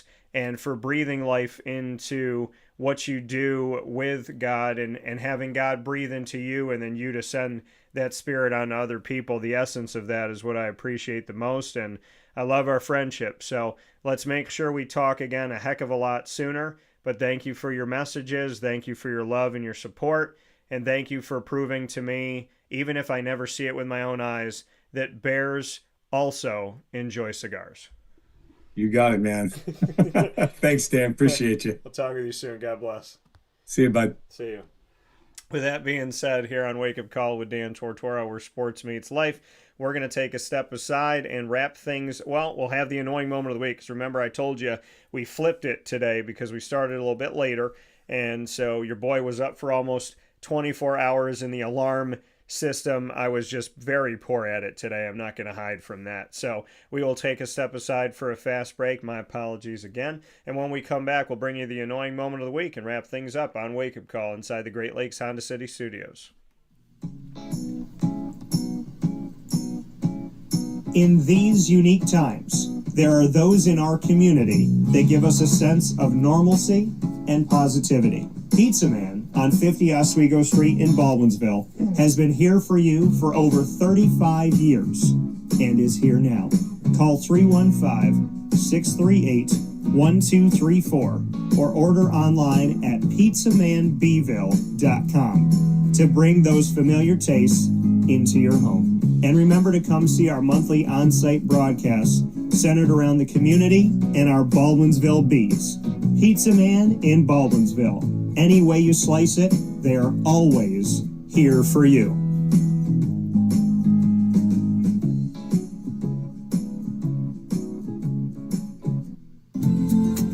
Looking for your next ride? Look no further than Great Lakes Honda City, located on 7140 Henry Clay Boulevard in Liverpool, New York. Serving our community for decades, their new and pre-owned vast array of vehicles are available to you Monday through Saturday on site. To search from home, shop at GreatLakesHondaCity.com. Call 315-365-5576 to set up an appointment. That's 315-365-5576 for Great Lakes Honda City, 7140 Henry Clay Boulevard in Liverpool, New York. Great cars, great people, Great Lakes.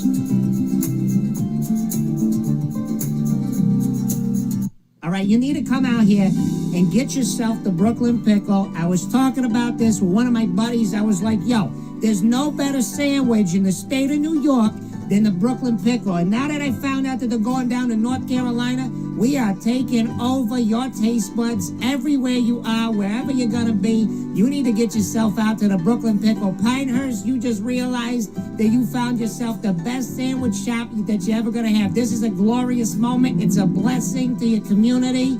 You're welcome. Brooklyn in the house, baby. Go over to the Brooklyn Pickle. You already know what it is. You heard the man. Head to Brooklyn Pickle Pinehurst on 1788 Old Morgantown Road in Southern Pines, North Carolina.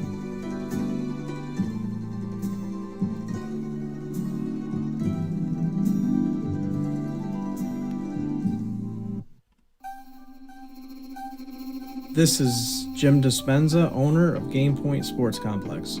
You hear the same story across any sport that kids play and any sport that adults play. There's never enough places to play. That was definitely true with volleyball, definitely true with basketball. Could be cheerleading, it could be field hockey, which is what we're seeing now. Every sport has a lack of places to play, and I think Syracuse in particular is a place where it's really bad. Despite the fact that we've got a lot of athletic talent around here, we just seem to have not enough places for people to play, and they're going to different places. They're going to Rochester, they're going to, Buffalo. They're going all different places because we don't have a place here, and I felt like that should change. This was a long project from planning all the way through execution to opening doors. A lot of work went into it, obviously a lot of money, a lot of resources, and the dream always was kids being in the gym, having a good time. And I've always felt like sports is the most unfiltered joy that you can observe with people, that people can experience, because it is fun, it is a sense of accomplishment, it's all of that wrapped into one thing. And so watching kids going up and down the court with big smiles on their faces has been just amazing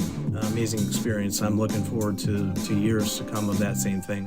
We've taken the time to invest in multiple sports, and then what we're finding is the mere fact that we have a large, clean, well-lit space has opened a lot more doors for us beyond basketball, volleyball, pickleball. Now we're having some interest from cheerleading. We've got girls field hockey coming in, and then also there's quite a bit of room for spectators. We've got bleachers, we've got benches, we've got a concession lounge where people can get food and drinks. We're going to have multiple sports going at the same time, using every square inch of this place for what it was conceived for, which is basically people to come in, have a good time, and the sport that they prefer.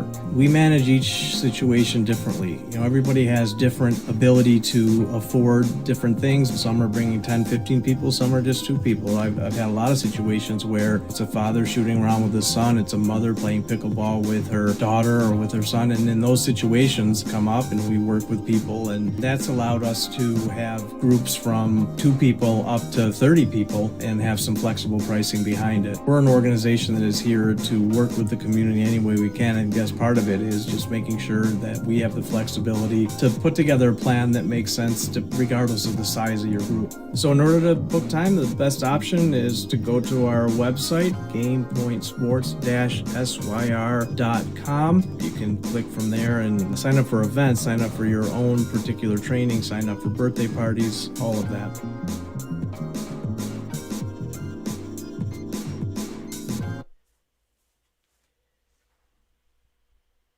And now a message from Myers Creek Brewing Company, with locations at their Cazenovia Farm Brewery, Syracuse Inner Harbor Tap Room, and soon-to-be Lake Placid Tap Room. Well, I think first and foremost, the Feldmeyer family and our team are extremely passionate about what we do. We care very much about what we do. The Feldmeyer family is always investing. Our taproom management team, our brew management team, our marketing management team, and all of the team members that get after it every day, they leave it on the field. They put their heart and soul into it. I know for a fact that everyone that works at Myers Creek wants to be there, and we want them to be there. We want them to feel good about their job. And again, if you've never been to Myers Creek, especially to the brewery, I want your eyes to open really big. I want you to see how big of a brand this is. I want you to see where we're going. The sky is the limit, and I feel very proud of that, and I'm very excited about that. When you think of designing a menu for a brewery, it's kind of open to a lot of different interpretations.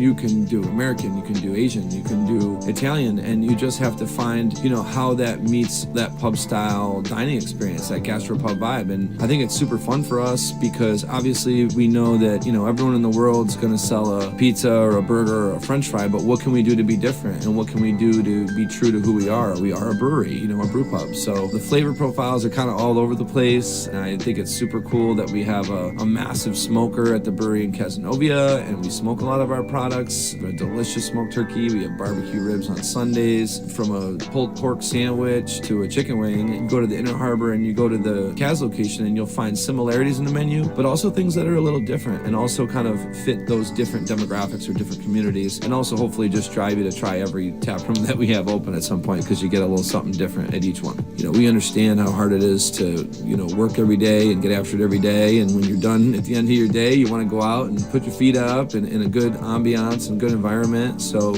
we take pride in that. We make sure that everyone knows that they're very much valued to us.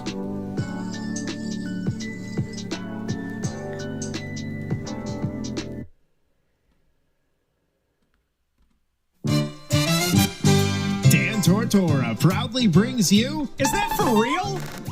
Are you kidding me? The annoying moment of the week. I really, honestly, I don't know how to respond to this. Presented by Carvel DeWitt, 4322 East Genesee Street. It's what happy tastes like. Do you have to be that crazy? I guess so. The annoying moment of the week, proudly presented by Carvel DeWitt, here on Wake Up Call with Dan Tortora from inside the Great Lakes Honda City Studios today. It has to go to all of this stuff going on in the world of sports betting, this gambling information that came up yesterday, and obviously things will come out as time goes on, and we'll take a look at them. And, like I told somebody yesterday, when they're not my sources, I take it with a grain of salt, because, my sources are firsthand, right? It's somebody I trust, or, it's either that like person to person, or it's somebody who, within a small, group of, I talk to this person and they talk to that person, and there's trust within that. Like, if I have trust with who I'm talking with, then I'm like, okay, then I feel good about putting this out. And sometimes I'll take time, right? Where I could have been first to it, but I took an extra hour or two, or day, or 2 or 3, because I wanted to make sure that when I put it out, it was something that I really believed. I don't want to just throw the information out to you just to be first, and I think that when that's taught in media, it's wrong. And that in and of itself is an annoying moment, right? Is just be first. Whether you're right, wrong, or indifferent, you're not going to issue a retraction or an apology. Just be first. I think that's horrible, horrible advice. And, so with everything going on with the gambling side of things, I'm not going to pretend that I'm on the inside of it. I'm not going to pretend that I know everything that's going on with it or fully understand everything that's going on with it. But it is my annoying moment of the week because, these people that have been brought up on this and what's going on, you sit here and say to yourself, my goodness, these are people that have had careers in the National Basketball Association as players. They've been players. They've been coaches. One of them's a head coach, right? You're making millions of dollars. You have this national and international exposure. There's so much opportunity for you. Why get involved in this thing? Did you need the more money? And it's strange to me when moments like this happen, and it just feels like, and I, like I said, I can't pretend to know their motives, but when you're making all of this money and you have all this exposure and you have all this opportunity, why are you doing this? Right? It's just like when they say, why would an athlete or a coach get a DUI when they make millions of dollars and they're a professional and they can easily just have somebody on the staff drive them home or call an Uber for them? Like, why are these people getting DUIs and DWIs and so on and so forth when you have all of this money and all of these resources to simply just be like, to, go up to somebody on the staff and say, hey, can you call an Uber for me? I drank too much today, as opposed to getting behind their own wheel. So it's just Wile E. Coyote stuff going on here right now. And now taking a look at what's going on with this and what we're seeing, a bunch of news outlets put this out. I'm looking at this from NBC right now. It says 6 years ago, the scammers allegedly using Chauncey Billups as part of a sprawling criminal scheme to lure unsuspecting poker players to rig tables believed he was winning far too much. Billups was a quote-unquote face card, prosecutor said, a high-profile person who could help attract big fish gamblers to ritzy card games in Manhattan, Las Vegas, Miami, and the Hamptons. Billups, aided by equipment like a manipulated shuffling machine and an x-ray table, played on the quote-unquote cheating team. In the middle of a game in Vegas in April 2019, the orchestrators of the plot realized they had a problem. Billups was winning too many improbable hands. The streak would surely draw suspicion, they said in text messages, including in court documents unsealed Thursday, October 23rd. Billups needed to do something very few professional athletes enjoy, lose on purpose. That's the only way the criminal enterprise could keep taking in cash. And it ultimately netted more than $7 million over 6 years. Billups, Miami Heat guard Terry Rozier, and dozens of others were charged Thursday, October 23rd, as part of two sweeping investigations. One into illegal sports gambling and the other into poker rigging schemes allegedly backed by the, you guessed it, mafia. They're still alive and well. Now, the extraordinary federal takedown led to the arrest of more than 30 people across 11 states on charges including wire fraud, money laundering, extortion, robbery, and illegal gambling.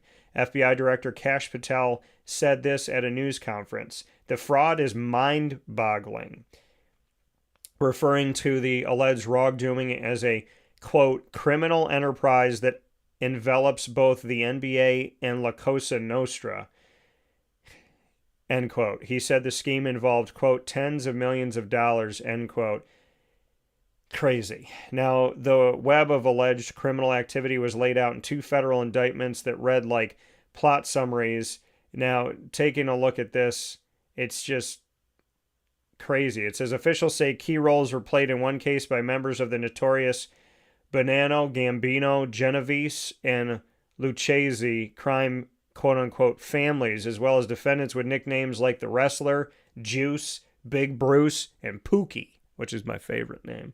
And so, but, I mean, looking at this, The indictments threaten to create a reputational headache for both the NBA, one of the marquee professional sports leagues in the country, and the booming but increasingly scrutinized sports gambling industry.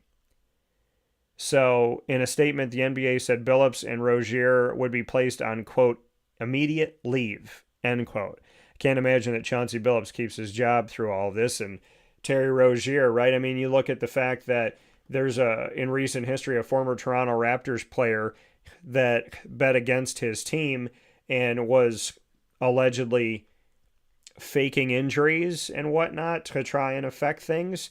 And he was given a lifetime ban.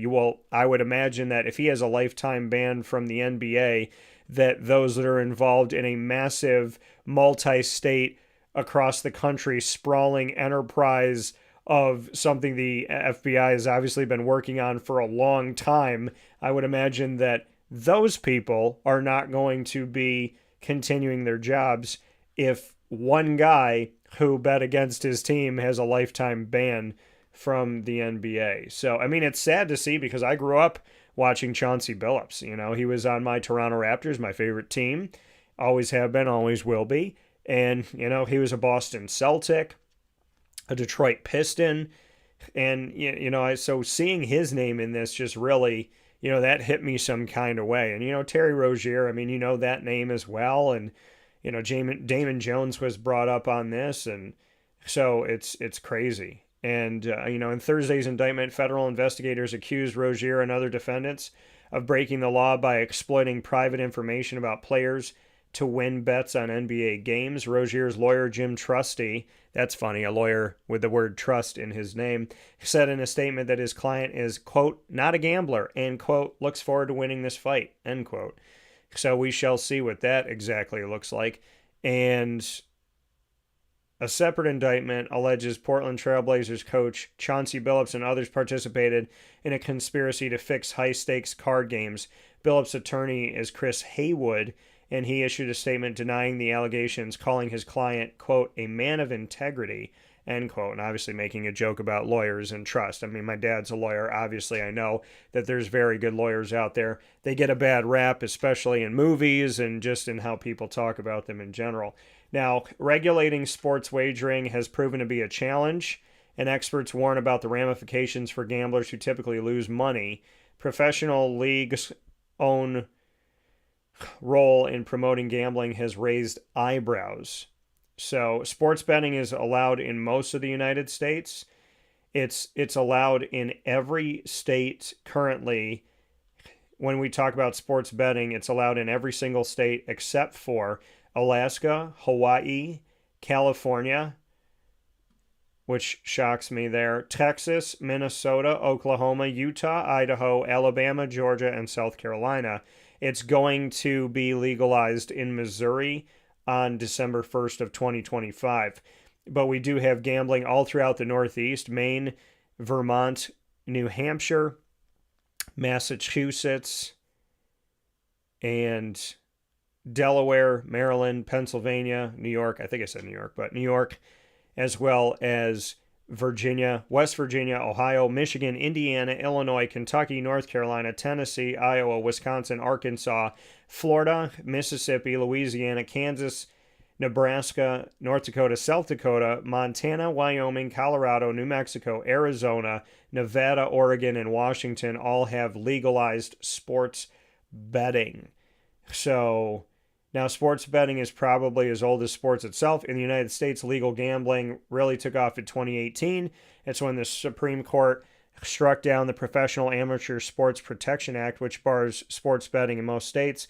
Once allowed only in Nevada, sports betting is now permitted online or in retail locations in 38 states and Washington, D.C., and Missouri, like I said, is going to become the 39th state on December 1st, where we have legalized sports betting.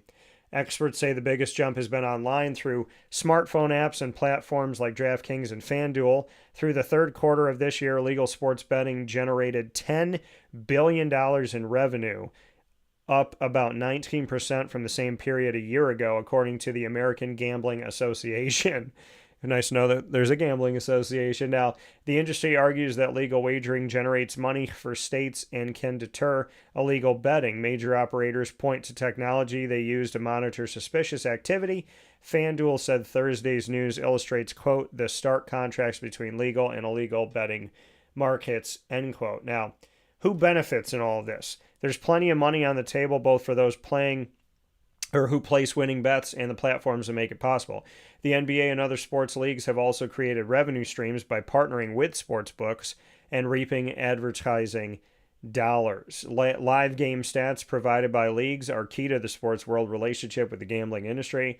When you're able to bet what the next pitch in a baseball game is going to be, that's because Major League Baseball is selling data to platforms, quote, for a pretty high price, end quote, according to Isaac Rose Berman, whose research focuses on sports betting, is a fellow at the American Institute for Boys and Men. The NBA has a partnership with Sport Radar for its data rights. Sport Radar, in turn, provides FanDuel Sportsbook official NBA statistics. When the deal was announced in 2022, Sport Radar touted it as a way to, quote, monetize our long-term partnership with the NBA, end quote. So, I mean, it's just crazy to look at all of this. And, I mean, it's been a sticky situation, in my opinion, right? When they said we're going to legalize sports betting, I mean, when you know these things to only be legal in Nevada, and when you think about Las Vegas, and just, you know, that Vegas has legalized everything, it feels like, and the rest of the country does not,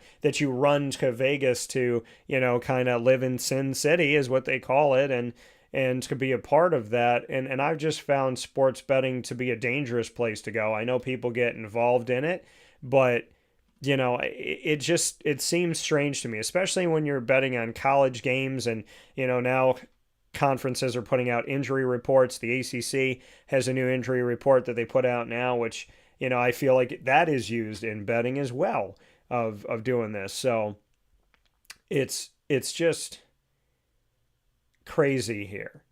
And sports betting, like I said, and what I'm talking about, you know, the concern is addictive gambling. The fact that it's normalized, the advertising is aggressive, it's available 24/7, the micro bets, all of this is adding up to tremendous increase in usage across individuals, end quote, which came from somebody that was speaking on, you know, kind of the issues that arise with all of this. And I mean, to me, it's a dangerous place to be. It really is. So, I mean, it says upwards of 90% of sports bettors are not really going to experience significant negative impacts, but it's really concentrated among those big losers, and it's going to be devastating for them. And that came from Rose Berman. So, suggests that young men in low-income communities are particularly affected by financial consequences tied to sports gambling. But I mean, now the question becomes, you know, what is this, all of this going to turn into? By the way, it was timed perfectly, which obviously makes me believe that the FBI was working on this for a long time, and it was a calculated time in which they put this out. The NBA came back on my birthday this year of October 21st, 2025, and 2 days later, you know, here we are a game or two into the season for these teams, and this is when the FBI announces all of this going on with the gambling scandal connected to the NBA. So to me, it was perfectly timed of, you know, let's let them have their opening of their season. And as everybody's excited about the NBA season, let's hit them while the attention is on the NBA coming back. Because they could have, you know, you feel like when you put all this together, could they have released this in the offseason? Could they have released this during Summer League? But they released it at a time where the eyes are on the NBA, and now the eyes are on this black eye that's going on with the NBA. It's my annoying moment of the week because, you know, I'm still, as a broadcaster, trying to figure out the legalization of gambling and how this all lives in a legal world when, you know, gambling has...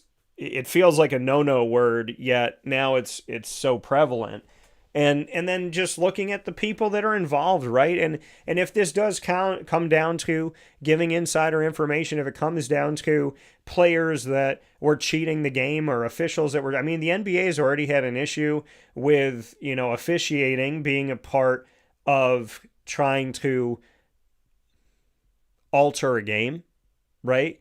And so we've already seen that in the NBA. We've already seen it in officiating. Now we're seeing it with, a coach being involved or multiple coaches being involved, you're right, in a current player. And like I said, with the Toronto Raptors, we saw that with a player. So we know that there's things that are going on that are taking away the purity of the game and the belief that when the ball goes up, that it truly is anybody's game and that there is no scripting of it. So, I mean, this is, with it being such a sprawling thing that's happening here with tentacles around the United States and across the United States, I'm going to continue to really look into this, dig into it, spend some time with it, research it, so that I can sit here with you and be better tomorrow than I am today, or an hour from now than I am today, and really breaking this down. But I consider it the annoying moment of the week, proudly presented by Carvel DeWitt, because I sit here and I ask myself, again, the benefit of sports betting is obviously to make money, but there is an addictive side to it. It is on your phone. We know that putting an app on anybody's phone can make people have those trigger fingers, those itchy fingers that become trigger fingers, and to have these things just so simply at your disposal and easily accessible in all hours of the day, all throughout the night, that, this can create addictive behavior. This can really affect people's lives. And then you look at the people in the NBA, like a Chauncey Billups, saying, like, don't you have the money? Don't you have all these, like, why more? And then you look into greed and you look into the deadly sins that are out there. And when people have so much, why do they continue to seek more that they don't even need? And why do things that are nefarious when you have done things that, made money by the books, right? And putting the work in. So it's the annoying moment of the week because it's a giant black eye in the NBA, and it's how the NBA is starting their season. This will forever be known in 2025, 26. If this continues to unravel and it continues to get murkier and murkier, then, I mean, this entire season is going to be focused more on the sports gambling side of things and what has crept into the NBA. It feels like the Hydra that's crept into S.H.I.E.L.D. in Marvel lore. And, if this continues to get worse and worse and more comes out and there's more layers to it, I mean, listen, I don't think the FBI does anything by chance or by accident. And I think that this was released when it was in the NBA returning because it was meant to take that shot to the NBA, to maybe take that shot at sports gambling in the country in general. And we'll see, because like I said, there's legalized gambling in our nation's capital of Washington, D.C. So why is all this happening right now at the start of the NBA season? I guess we'll find out as time goes, but it's my annoying moment of the week because it really just puts a lot more distrust in the NBA, and there's a lot of people that watch the NBA that don't watch the NBA anymore, and there's people that thought it was fixed and had issues with it prior to, and this is something that I don't think just happened by coincidence that the FBI took the shot when they had the shot right now to take. So not good to see. And obviously I question people that have so much, why they would just continue to pile more onto it, which only speaks greed to me. So that's my annoying moment of the week, and we'll be breaking it down as time goes by. And I pray for everybody involved and everybody affected, and hopefully there can be a positive outcome from all of this for the good of mankind. We'll take a step aside for a fast break, and we'll wrap things up on Wake Up Call right after this inside the Great Lakes Honda City Studios. Stay with us. Here's a message from Renee from Bryan's Landing, located on 6523 East Seneca Turnpike in Jamesville, New York. Open Tuesdays and Wednesdays for dinner, Thursday through Saturday for lunch and dinner, and Sundays for brunch. It's a lot like the way that my mom and dad ran their restaurant. We have put in place a lot of people that are family to us, very similar to how my dad hired people that were family to him. And then the tradition I'm carrying on is a lot of the items that are on our menu are my dad's. And he taught our chefs how to recreate his dishes. So I think that Tommy McNerney, who our executive chef is, to him it is an art. And I think that when he does create a dish, it's not just about making the food taste delicious, which is definitely our priority, but it's an art to him, and it's almost like his canvas on a plate where he just wants the colors to look great, and people love it because he takes pride in that. And Brian and I appreciate that. We want it to obviously look good and taste good.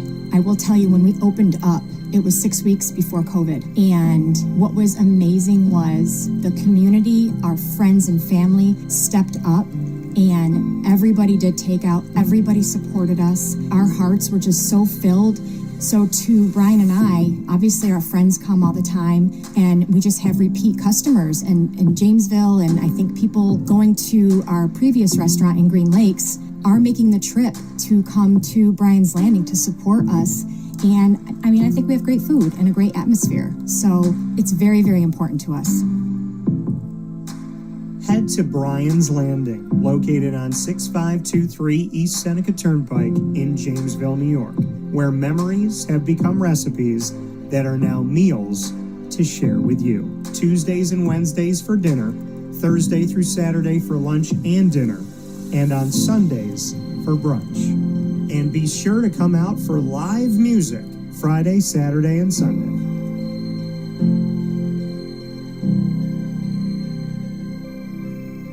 Life gets busy, and sometimes that means us running around. So K-9 Kamp Dog Daycare offers you an opportunity to give your dog a place to stay while you take care of what you need to throughout the day. K-9 Kamp Dog Daycare is located on 228 Old Bridge Street in East Syracuse, New York. You can see it from the highway, and it's just off of Erie Boulevard across from BJ's Wholesale Club.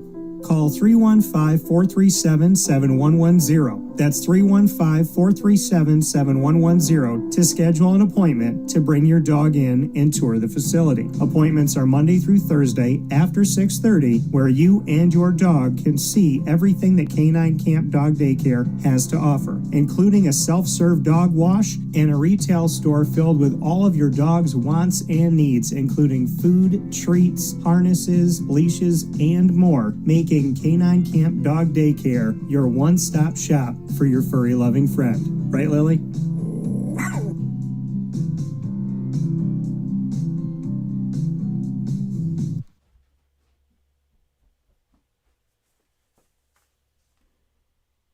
Carvel DeWitt, it's what happy tastes like. Do you know why? Because we make ice cream. Creamy, rich, flavorful ice cream. Not yogurt or iced milk like some of our competitors. Ice cream. Fresh, by hand, daily. For the calorie conscious, we have something new for you. Our new Carvelite. Same great flavor, creaminess, and texture of our regular ice cream with only 35 calories an ounce. So whether you want an ice cream cake, flying saucer, dasher, carvelange, hard or soft ice cream, we will satisfy your craving with our fresh, handmade regular or new Carvelite ice cream. Carvel DeWitt. It's what happy tastes like. The Wildcat Sports Pub in Camillus, New York is located on 3680 Milton Avenue in the Home Depot Plaza. It is your family-friendly sports bar and restaurant. Folks, some sports bars aren't family-friendly. Some family-friendly restaurants are not sports bars. The Wildcat Sports Pub in Camillus, New York is proud to be both. It is that marriage that you've been looking for years. The Wildcat Sports Pub is your home base for your sports bar and restaurant needs, games for the kids, indoor and outdoor activities, and enough things on the menu to come back every single week and get to try something new. They're open Sundays from noon to 8 p.m., Monday through Wednesday, 11 a.m. to 11 p.m., and Thursday through Saturday from 11 a.m. to midnight. For reservations and party information, call 315-487-2222 for the Wildcat family-friendly sports pub and restaurant.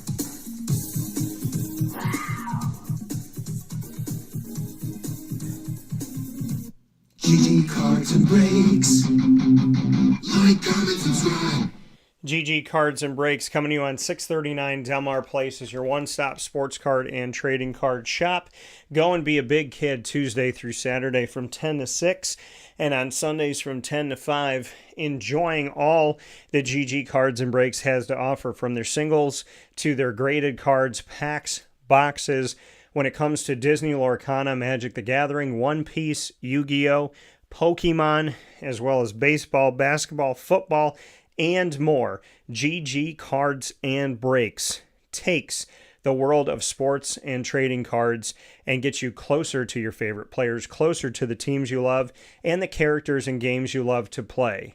And there's just something about how it hits you and how it just builds a community. I don't know how to describe it any other way than it's been a part of my life, and I love what it's done. I've met so many people, made so many friendships, built so many bonds, and have so many wonderful memories literally around collecting simply cards.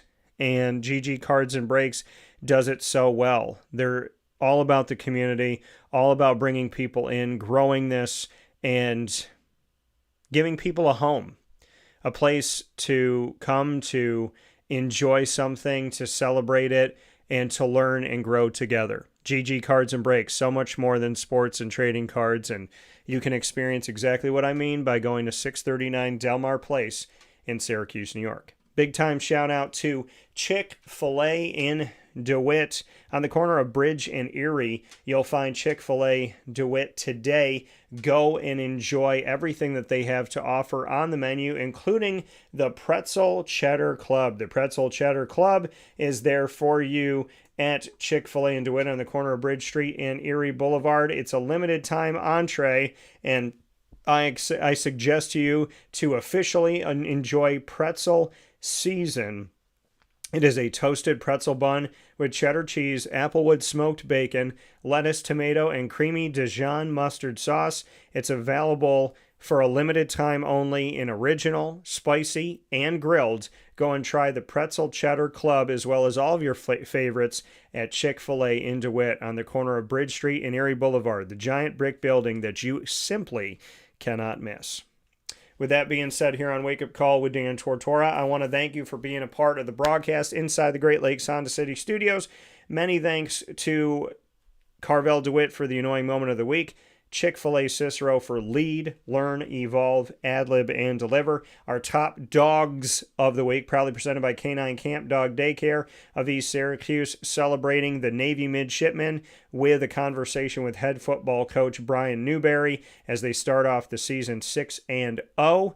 And as he said, plenty that they have to show, much more that they need to do, and obviously many places for them to grow to become an even better team. And then speaking with my very good friend, when I go from one friend in Brian Newberry to another friend in Joe Adam at St. Anselm College with the Hawks and the head football coach now of a decade. The team is 5-2. They've won 4 in a row. They've tested themselves with an FCS opponent in Division I, and they are a Division II institution, just commanding, asking for the most out of these guys, the blue-collar mentality. I love talking with Joe Adam, and I love the deeper layers and how our conversation about football truly goes into a conversation about life. So I can't thank Joe enough.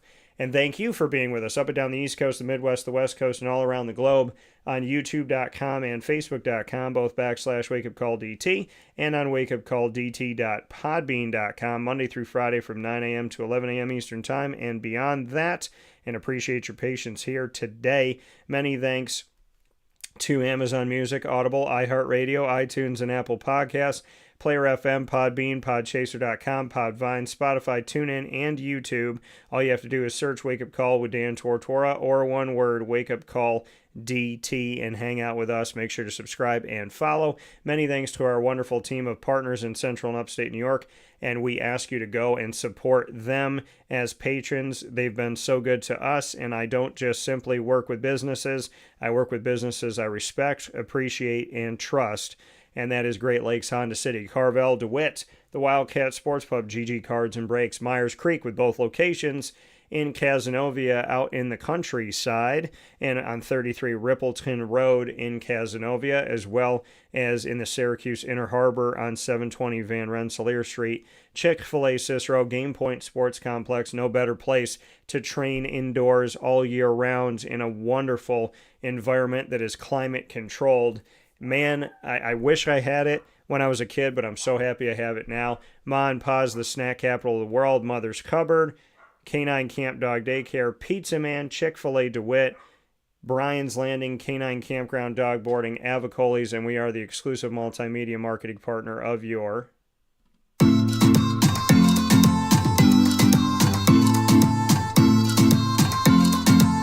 Bryan and Stratton College Bobcats of Syracuse. You'll find the Bobcats every single month with student athletes, coaches, administration, and alumni joining the show to tell the story of Bryan and Stratton College of Syracuse. Make sure you go to youtube.com/wakeupcalldt, click subscribe, hit the notification bell, and find our BSC Syracuse playlist of over 100 episodes. And you'll also find the Bobcats on wakeupcalldt.com's homepage and underneath the exclusive partners tab. For more information, go to syracuse.bscbobcats.com. And go Bobcats.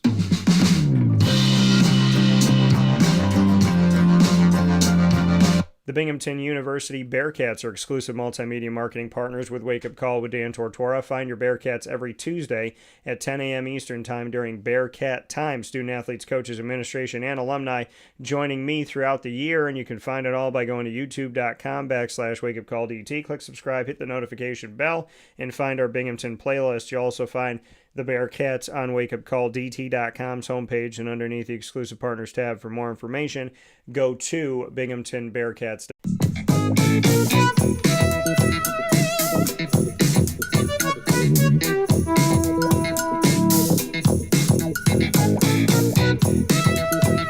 The Onondaga Community College Lasers are exclusive multimedia marketing partners with Wake Up Call with Dan Tortora. Find your Lasers every other Wednesday at 9 a.m. Eastern Time.